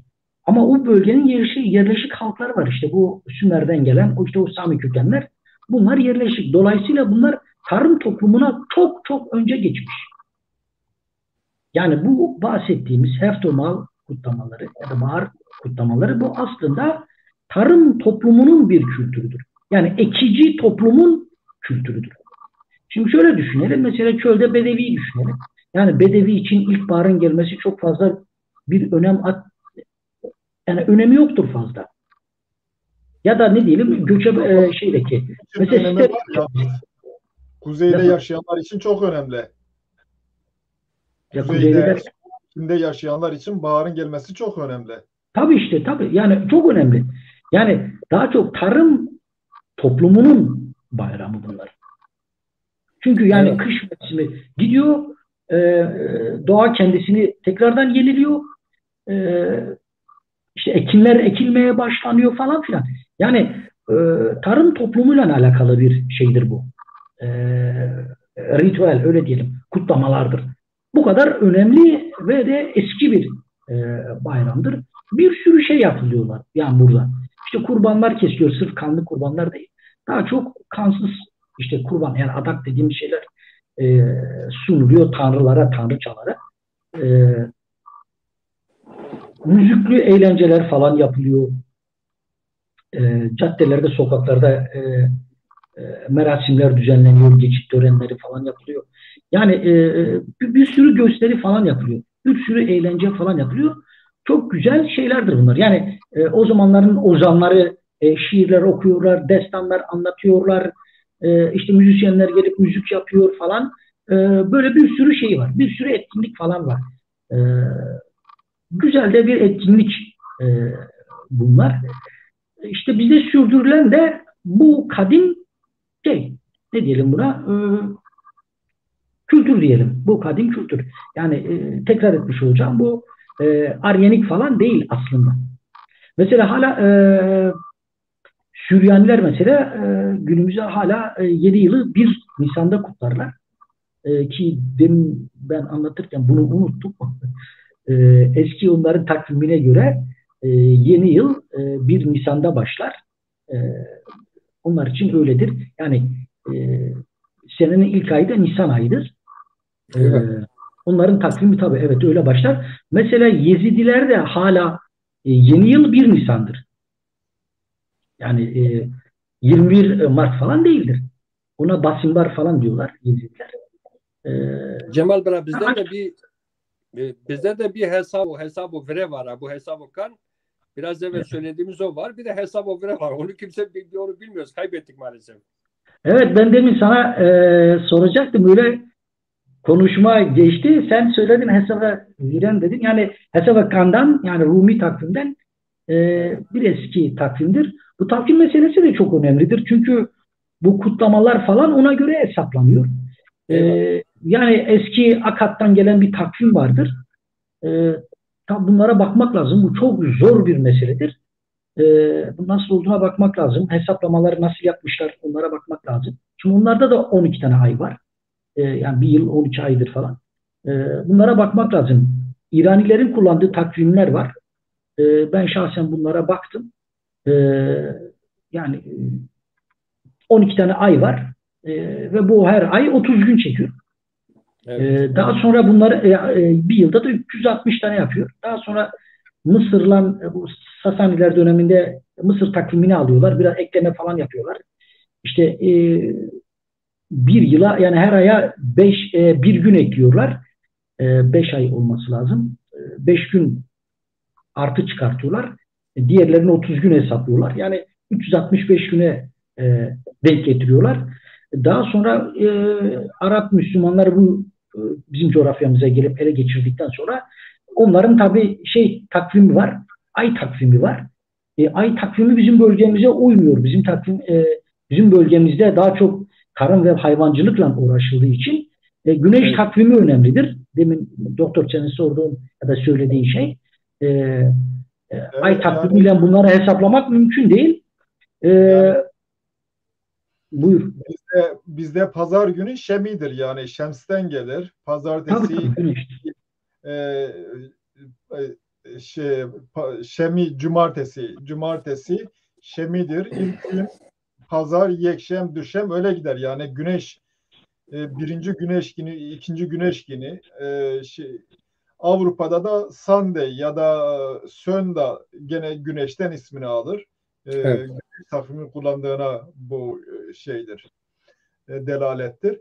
Bu takvim konusunda Cemal şöyle bir bilgi var bende, mesela onu ekleyebilirim. Profesör Mary Boyce 7 Zerdüşti Festival'den biri olan Nurroz da diğer 6 yaratılışı onların ruhu veya hayat gücü imişçesine bilgilendiren ateşin yaratılışının kutlandığını söyler. Nevruz ateşin koruyucusu Amespanda Ardashir'e aittir.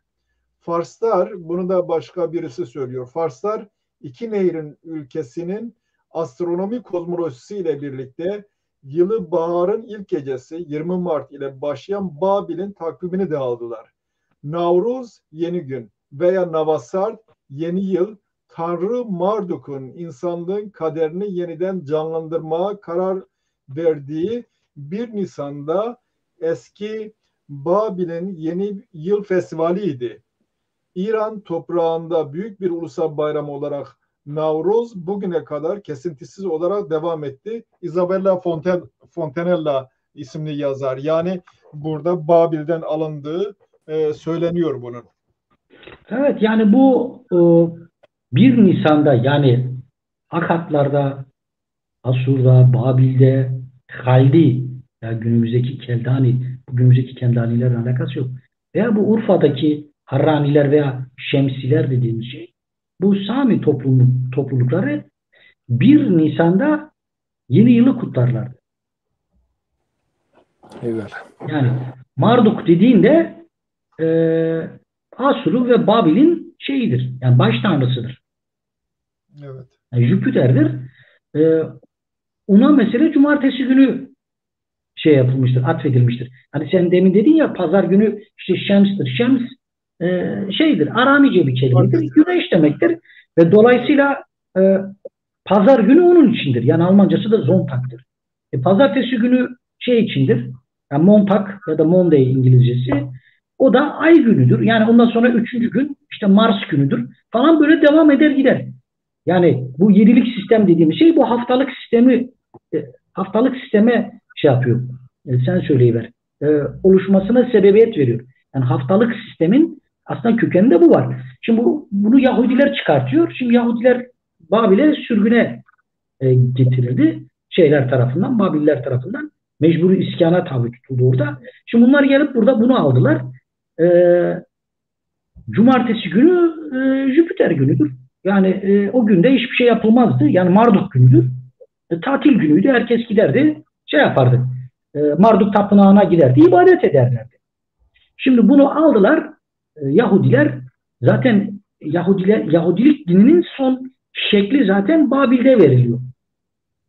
Şimdi hani yaratılışta anlatılır ya, yaratılış pazar gününden başlar. Mesela demin senin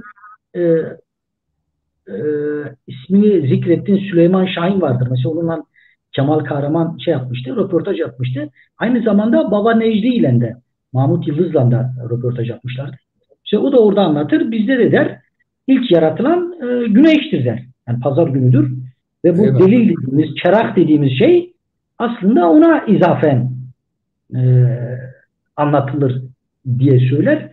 Bana göre bu işte bu Sami, yani Sümer Sami geleneğinden gelen bir şeydir.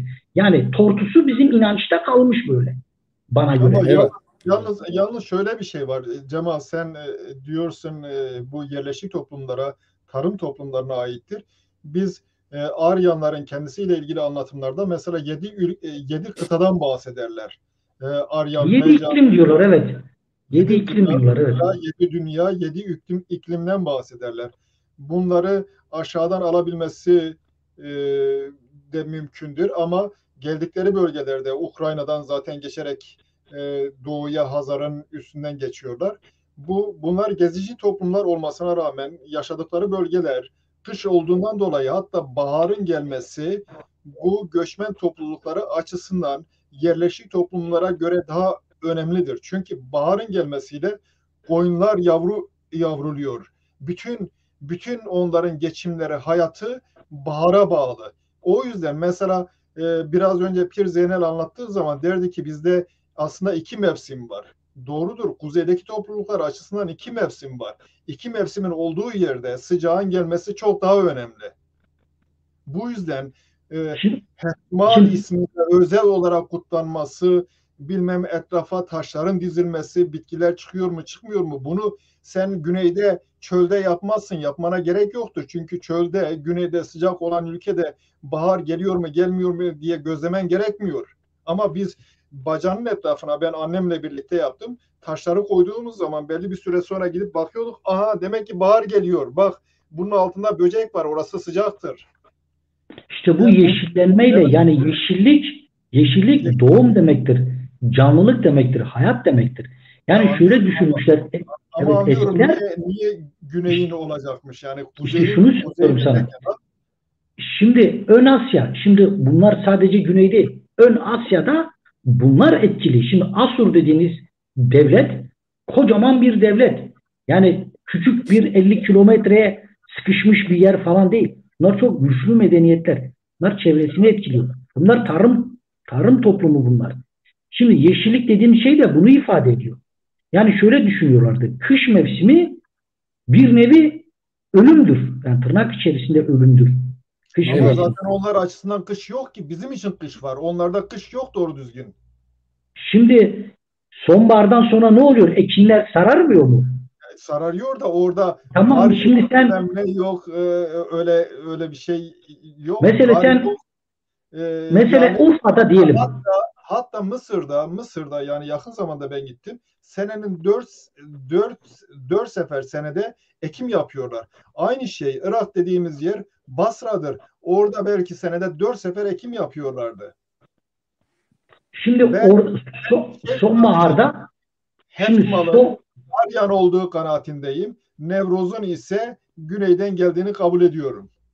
Çünkü onunla ilgili veriler var. Nevroz olarak kutlanıyormuş yani.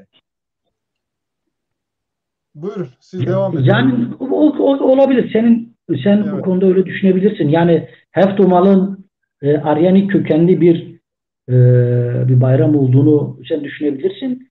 E, Ben öyle düşünmüyorum. Ben dediğim gibi şeyden geldiğini düşünüyorum. Yani bu Sümer, Akat o şeyden geldiğini düşünüyorum. E, Bu konuyu şey Ben yapalım. bir ilave yapabilir miyim size Evet, Cemal? buyurun Tabii, buyur. Şimdi bakın biz İnkar Cemi'nde bizim pirlerimizde eskide Kırmancı'ya hani biraz evvel dedim bu tuttuğun el hakkın elidir. Haklının davası, doğrunun davası senin davandır. Biz özellikle Dersim Kızılbaş Alevileri pirlerimizden, seyitlerimizden aldığımız yol dersine göre her zaman hakkın verdiği akıllı, sevgiyi, saygıyı, doğru, adaletli kullanan insanları kendimize önder olarak almışız.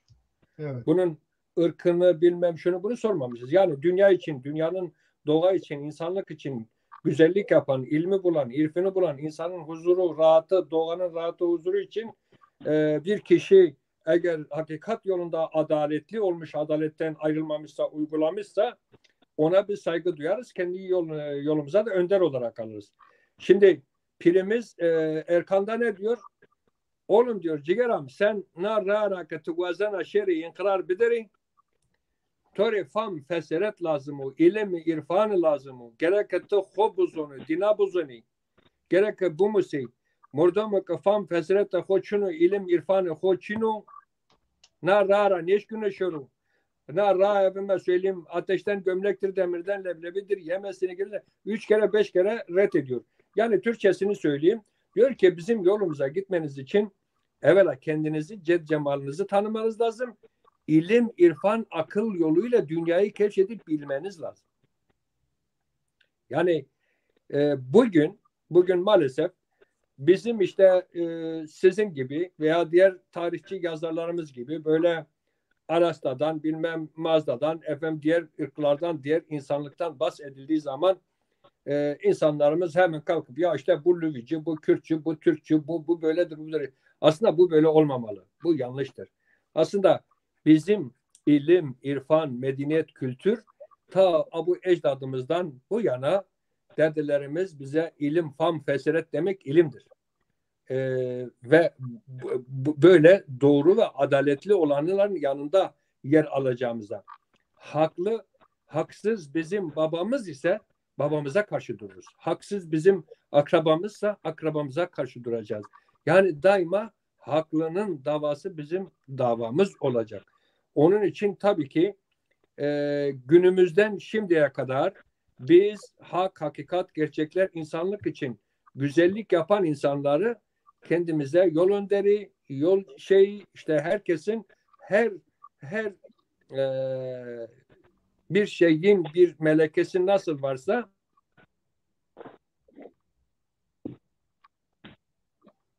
Evet. Kesildi. E, Cemal evet gelmek evet üzere. yani ben ne diyoruz gayrı şey gayrı cerceran yani ana baba komşular doğa hakkı tanrı gayrı dünyanın şeysi bizim ilimimizde her bir dalın ilim dalının piri vardır. Diyor ki o diyor bu profesördür, doktordur, bu yolun piridir. Mesela bir cerrah doktor, bir beyin doktoru veya dünyanın gerçekten insanlığa fayda eden, onları bulabilen, insanlığa şey yapan biz onlara pir demişiz. Zaten önder olarak kendimizi almışız. Çünkü insanlığa verilen hizmet hakka hizmettir, yola hizmettir. Ve bizim pirlerimiz, dedelerimiz şunu söylüyor. Diyor ki ya diyor evladım hak niye hotkat asmerro niye hotkat hardır. Hak verte pirlajdero, verte merdu ceniyedoro, verte derezavudoro, verte brazavudoro, verte heyvan haktoro, verte doğadoro, hak verte inkıradoro, verte insanıdoro. Yani Allah Cenab-ı Hakk'ın varlığı, güzelliği yerde gökte yedi kat gökte değildir. İnsanlığın ailesinde, aile içinde, komşularla, dünyayla, tüm kainatla, tüm alemle hakkın nuru tecelli etmiştir. Her nere baksan orada hak vardır.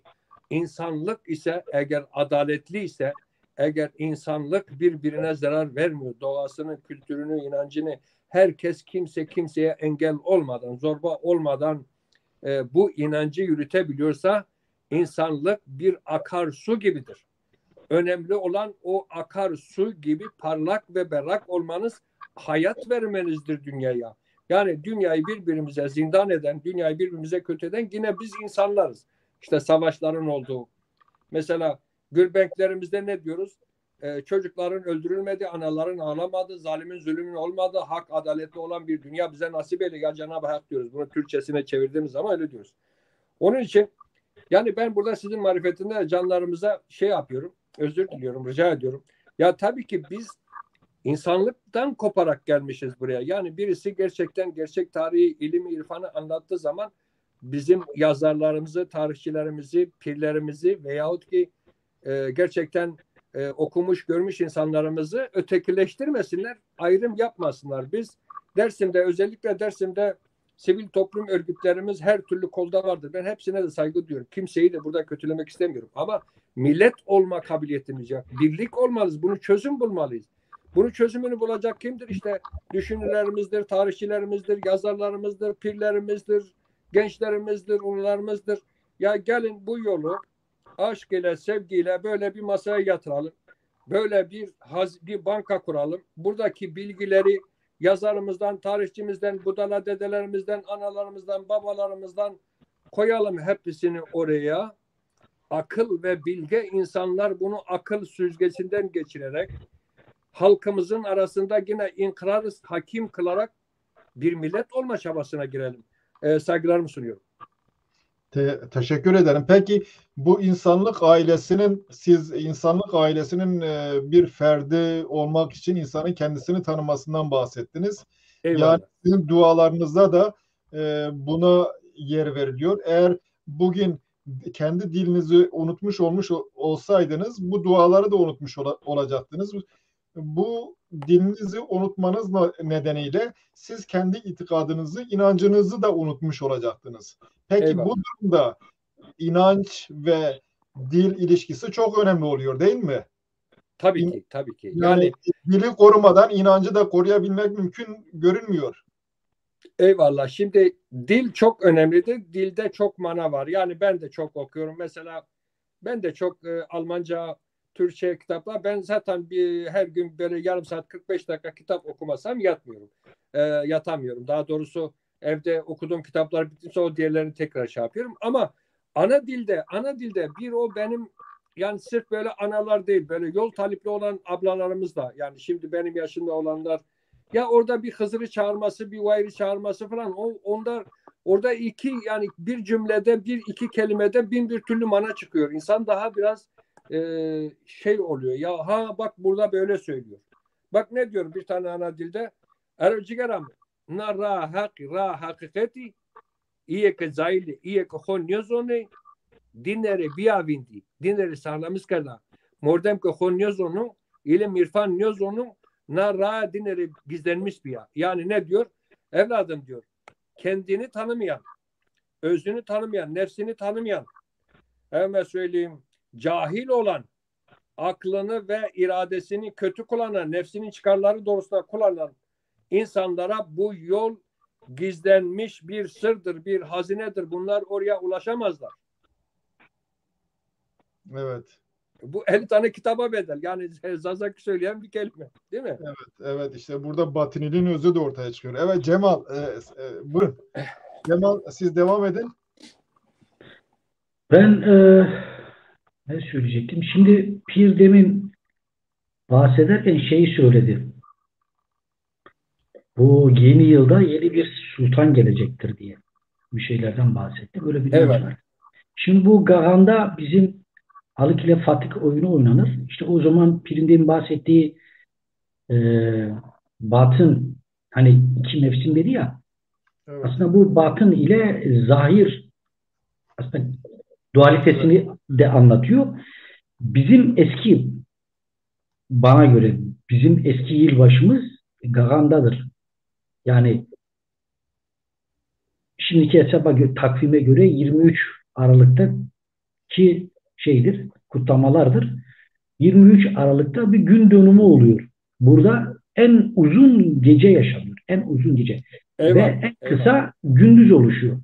Şimdi bizim eski Aryenik inançta, yani Mitra inancında inanılırdı ki Mitra bu en zor günde zahir alana geliyor. Yani o bir alemde ya da ilahi alemden, spiritüel alemden maddi aleme geliyor. Yani onun doğumudur bugün. Bugün bu Hristiyanlarda Noel olarak kutlanır. Evet, orada umut, karanlıkta umut veriyor, nur geliyor. Nur önemli çünkü. En Karanlıkta kötü geliyor. dönemde geliyor. Evet. Bugün İsa'nın doğum günü olarak aslında kutlanan budur. Kutlanan budur. Evet. Çünkü Romalılar Hristiyanlığa geçmeden önce en büyük tanrı Mitra tanrısıydı. Onlar zaten pazar günü de zaten güneşe atfedilmişti. Mitra da zaten bir güneş tanrısıdır. Onlar zaten pazar günü şeye giderlerdi. Hristiyanlık öncesi mabede giderlerdi. İbadet ederlerdi. Tatil günüydü. Günümüzde de aynı şey yapılıyor. Eyvallah. Hiçbir şey değişmedi. Eyvallah. Sadece eskiden işte Mitras dediklerine sonradan işte İsa demeye başladılar. Öyle söyleyelim. Kısaca. Yani pazar günü onun içindir. Şimdi bu dediğim gibi demin senin bahsettiğin hani o kültürlerin birbirleriyle kaynaşması var ya.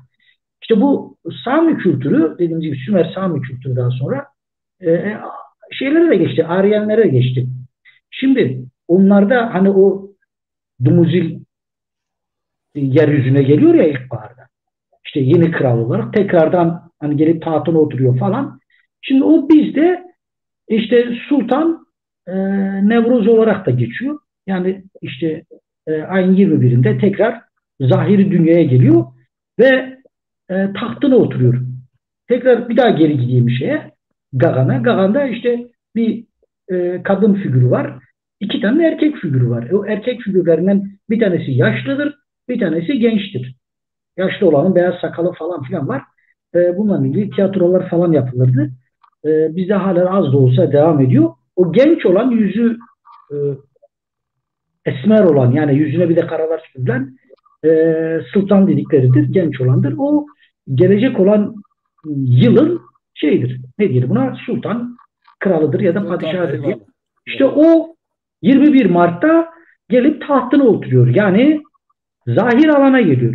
Şimdi demin benim anlattığım bu İnan'la Dumuzil evliliği, işte sonra Temmuz ve İştahar haline geldi akatlardan sonra falan. Bu inancın aslında bir şekilde Aryenlerde, yani bizde bir şekilde devam ettirilmiş halidir. Aslında bunu anlatıyor. Şimdi dolayısıyla bizim aslında yılbaşımız 23 Aralık'tır aslında. Yani Gahan'dır bizde. Ama dediğim gibi bu şey olmuştur. Bu Sümer Akkad kültüründen gelen bu 1 Nisan eski hesaba göre artık nasıl yapıldıysa tam olarak Sultanın bilmiyorum. da geldiği gün geceyle gündüz aynıdır Nevruz'da 21'inde biliyorsunuz. Evet bilim. O gün Çünkü şey oluyor sultan zaten. eşitlikçidir, evet. Tabii çok doğru söylüyorsun. Benim unuttuğum bir şeyi söyledin sen, sağ olasın. Ya şimdi Cemal Bey, 21 Mart'ta zaten evet. geceyle gündüz eşitleniyor. Eyvallah. Yani 23 Aralık'ta gece en uzundur ama 21 Eyvallah. Mart'ta Şimdi eşitleniyor. ben, 23 eyvallah. Ben bir şey sormak 23 Haziran'da ise en uzun gece, en uzun gündüz oluyor. 23 Ekim'de de tekrar gece ve gündüz eşitleniyor. Yani o gün dönümü dediğimiz şeyler oluşuyor. Buyur Pirim, bir şey söyleyecektim. Cemal Bey, ben bir şey söylemek istiyorum. Şimdi biz ailece, Tabii. mesela ben ailece Pirim'den ve babamdan, dedemden aldığım böyle bir kültür var. Şimdi biz ailece, benim şu anda elinizi öper torunum var, Ali Kerim, 7 yaşında. 8 tane dedemin ismini biliyor. Çok güzel. Mezarları nerede olduğunu biliyor. Ölüm sebeplerini biliyor. Babam da bize bunu öğretti. Yani ben mesela 7. dedeme kadar, yani benim babamdan başlayarak onun babası 7. 8. dedemin nasıl Hakk'a yürüdüğünü, nerede mezarları olduğunu, nerede şey yaptıklarını hepsini tek tek biliyorum ve gidip ziyaret ediyorum. Şimdi bu 7'yi şey yaparsak, yani 100 seneye indirsek 700 sene yapar. Hadi 50'ye indirsek 350 sene, 400 sene yapar. Yani 400 sene evvel bizim pirlerimizin, dedelerimizin bize söyledikleri bu gulvanklar, işte bu yol töreleri falan hepsi bize mevcut gelmiştir. Yani şunu demek istiyorum sizin marifetinizde. Yani bu 7 dede, 8 dedeye kadar bizim bu Dersim inancına, kültürüne hakimiz. Onun dışında değiliz. Neden değiliz? Çünkü biz tabii öyle fazla bir tahsilli değiliz. Özellikle bizim ailede, Kureyşhan kabilesinde biz bir aileyiz. Bizim Tercan, Erzincan, birçok bölgelerde de ta Koçgiri'ye kadar, Hınısvartu'ya kadar yol taliplerimiz vardır. Biz hiçbir zaman kendimizi pir olarak tanıtmıyoruz. Biz diyoruz biz Budelayız. Budela Rahimi. Çünkü pirin çok büyük özellikleri, çok büyük görevleri var. Murşidin çok büyük özellikleri, bir görevleri var. Pir, murşid ilimi, irfanı, yolu, famı, fesereti öğretir.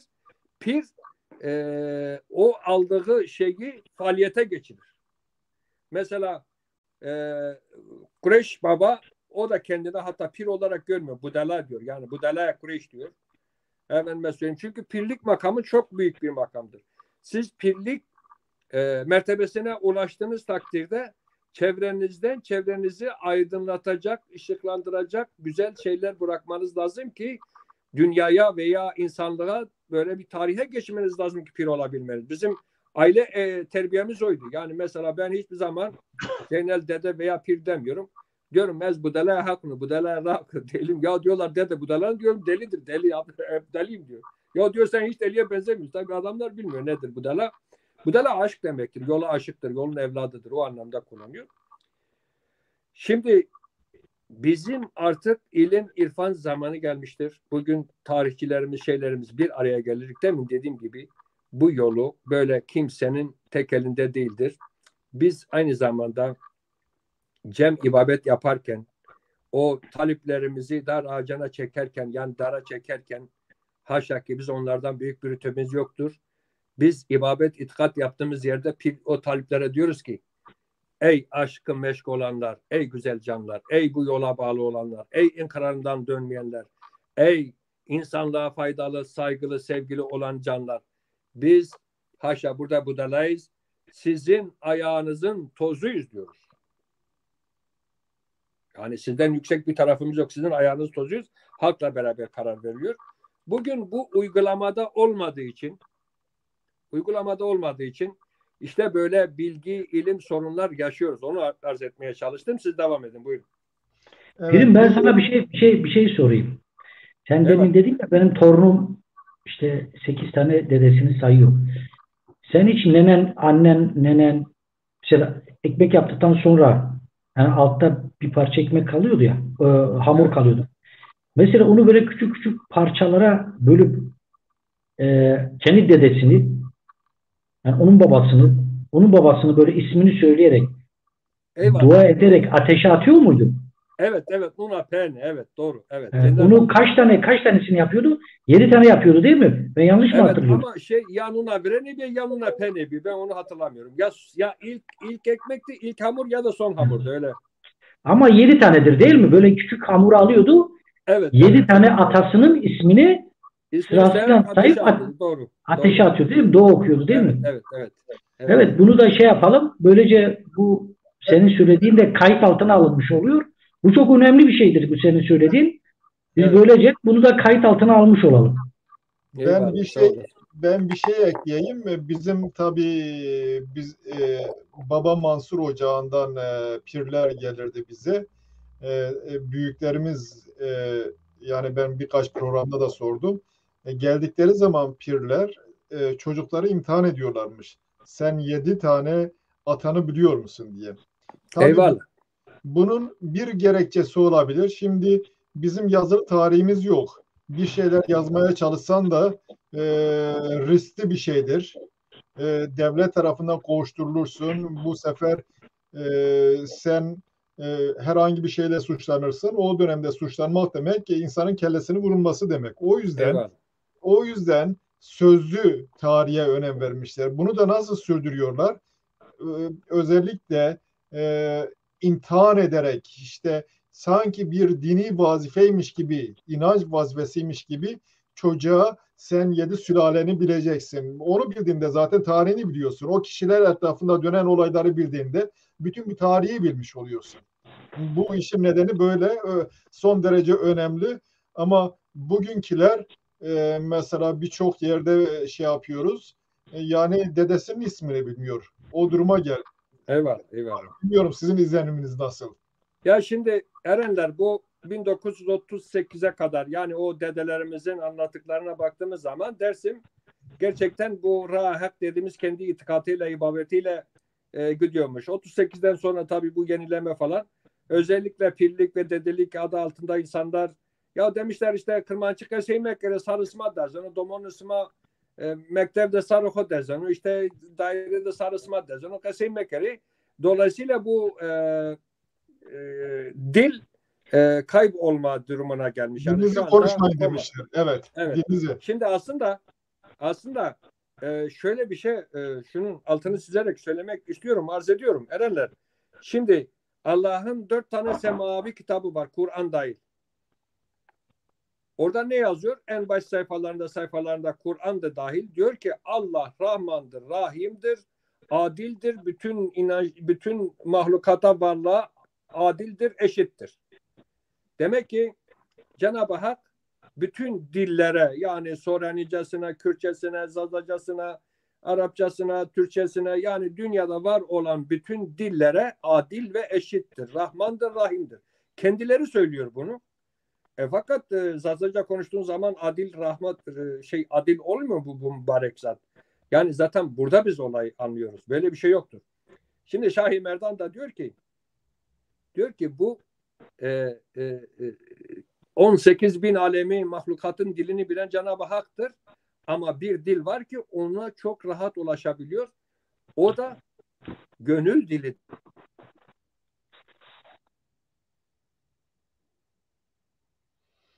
Evet, dondu Cemal. Ya. Senin sormak istediğin bir şey varsa sorabilirsin veya ne bileyim. Seyircilerin sormak istediği bir şey varsa. Yani diyor ki bize varan yani hakka varan ulaşan insanlığa ulaşan gönül dilidir, aşk dilidir. Konuşursan aşk diliyle konuş. Onun için bütün diller, inançlar biz saygı diyoruz. Adaletli olan, hakkaniyetli olan insanlara saygı diyoruz. Ama herkes de hani bizde dersinde bir söz var. Herkes de her kuş da kendi yuvasında öter. Her ot kendi şeyin üzerinde büyür.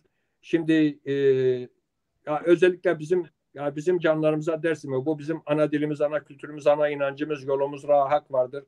Bunu hep beraber taliplerle, pirlerle, bilgelerle, tarihçilerle, akademisyenlerle hepsini bir el ele vermemiz gerekiyor. Bakın yani şimdi Bizim Dersim Doğası'na gidin. Dersim Doğası'nda bayağı büyük çeşitli hayvanlar var. Malukır var, ayılar var, kurtlar var, domuzlar var, porsuklar var, var da var. Ya hiçbir o hayvanlar o dağda mücadele veriyor. Soyunun tükenmemesi, soyunun kurumaması için mücadele veriyor. Biz de bir ırkız, bir halkız, bir kültürümüz var. Bu kültürümüzü, dilimizin kurumaması, kaybolmaması için herkes elinden gelen görevi yapmalıdır diye düşünüyorum. Saygılarımı sunuyorum. Teşekkür ederim. Ben şöyle bir soru sorayım. O zaman siz yani biz biraz fazla mı ilerici olduk? Biraz fazla ilerici olmak biraz şıp sevdi diyorlar ya Türkçe'de. Öyle bir şeye mi benziyor? Aslında biraz da kendimize ait olanı korumamız lazım. Değil mi? Eyvallah. Yani sen kendini tanımasan başkasını nasıl tanırsın? Evet.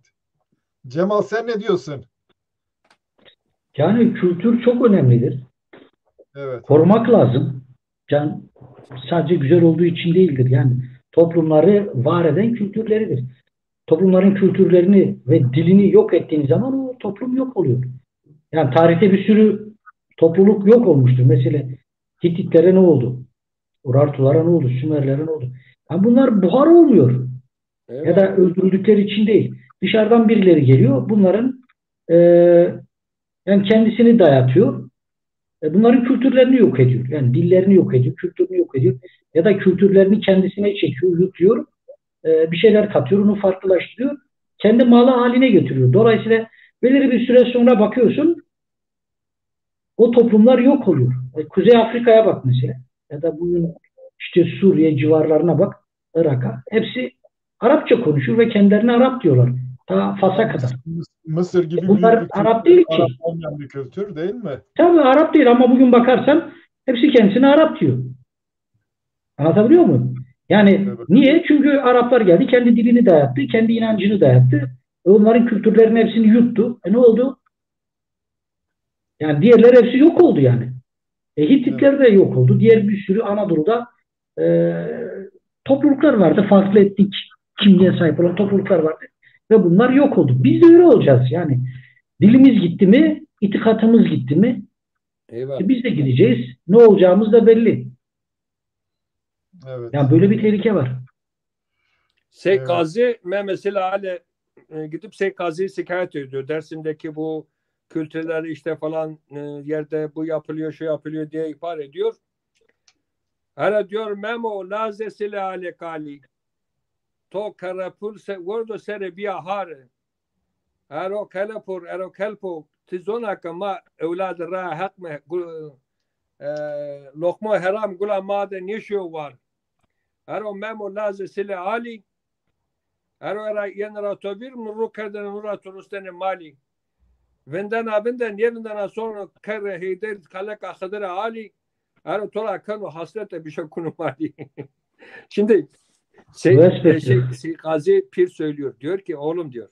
Bak sen diyor bu halkını satıp başka yerde diyor rüşvet kelepur yedip diyor köpekleşme.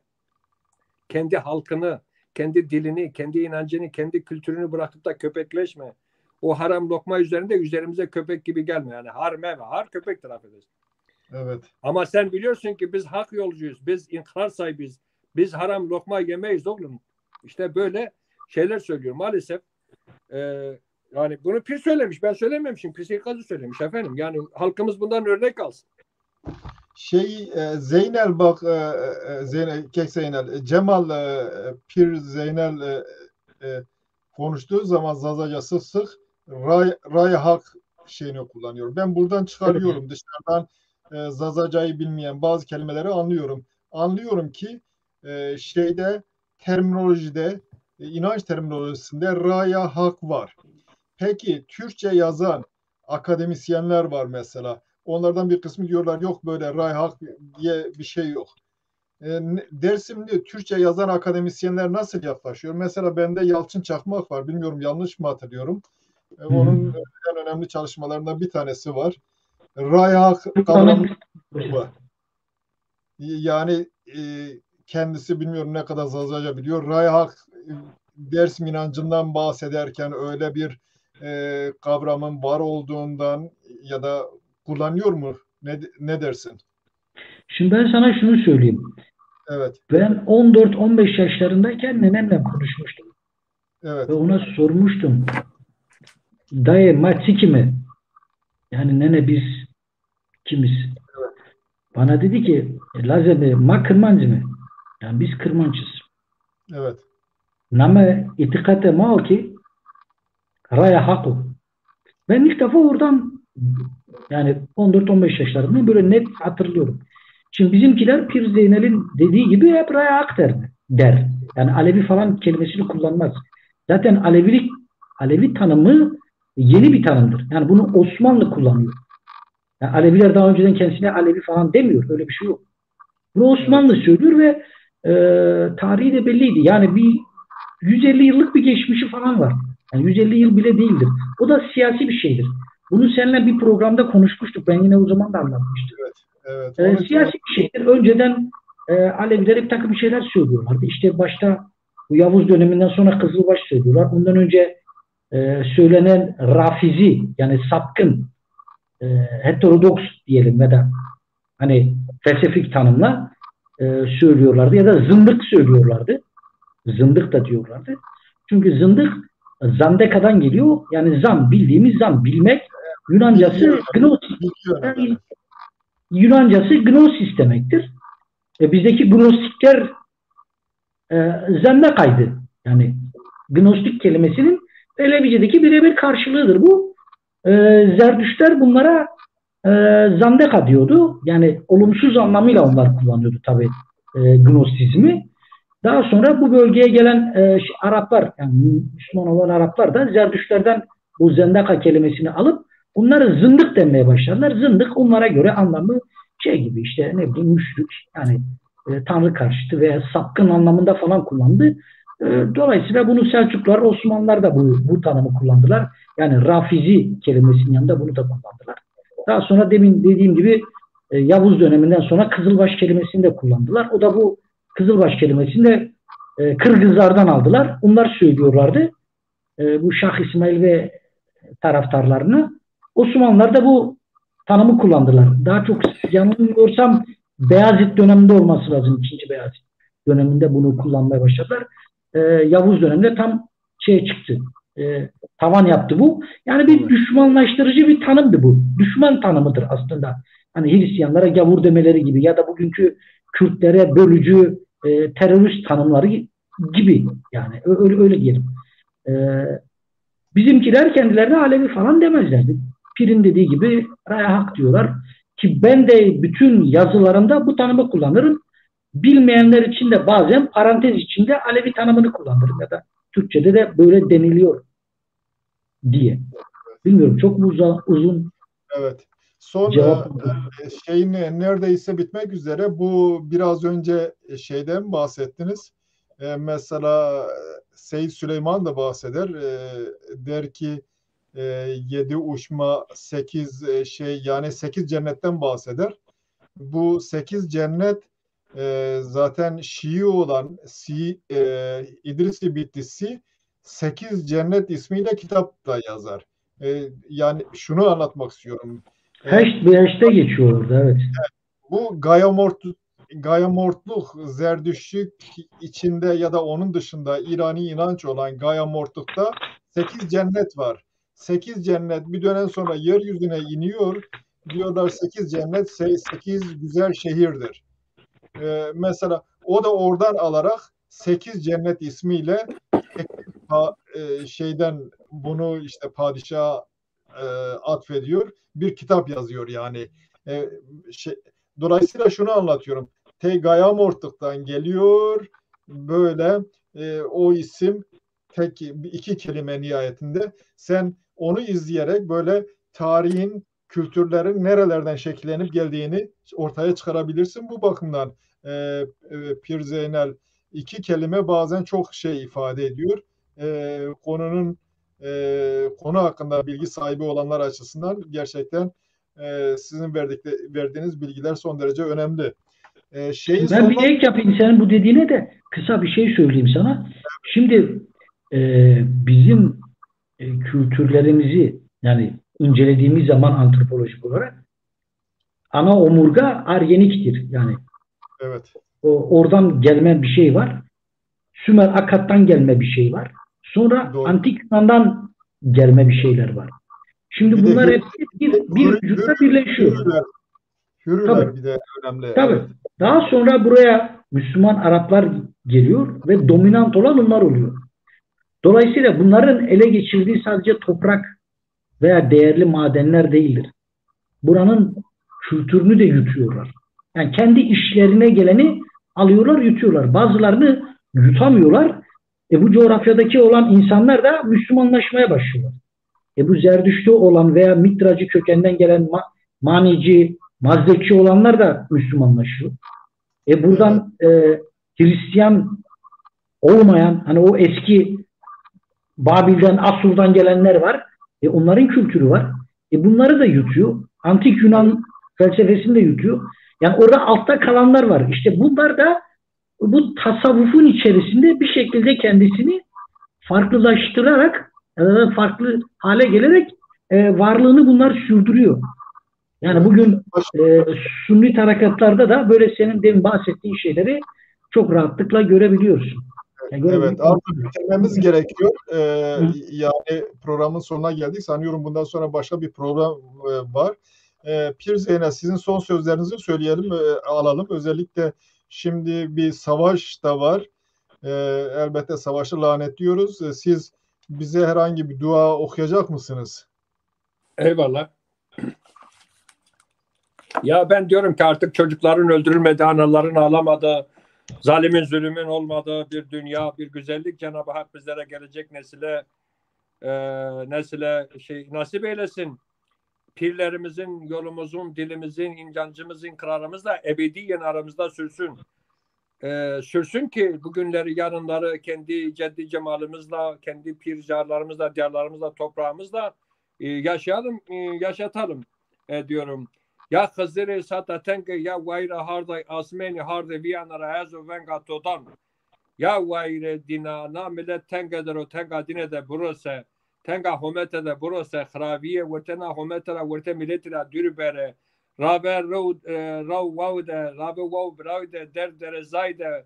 Kal ve zayde, daru kemerde, verge kemerde, verge yavande.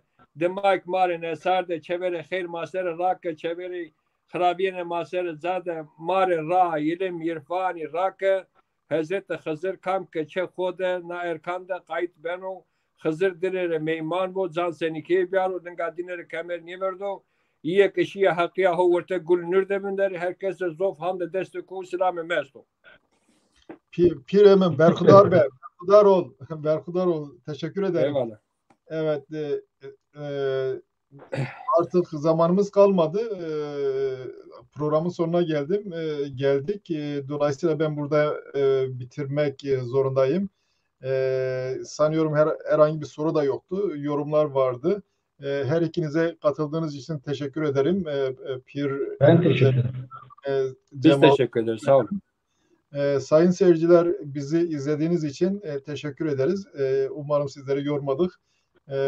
Benim kanaatime göre çok iyi bir program oldu. İyi hafta sonları. Eyvallah. Aşkına sağ olun.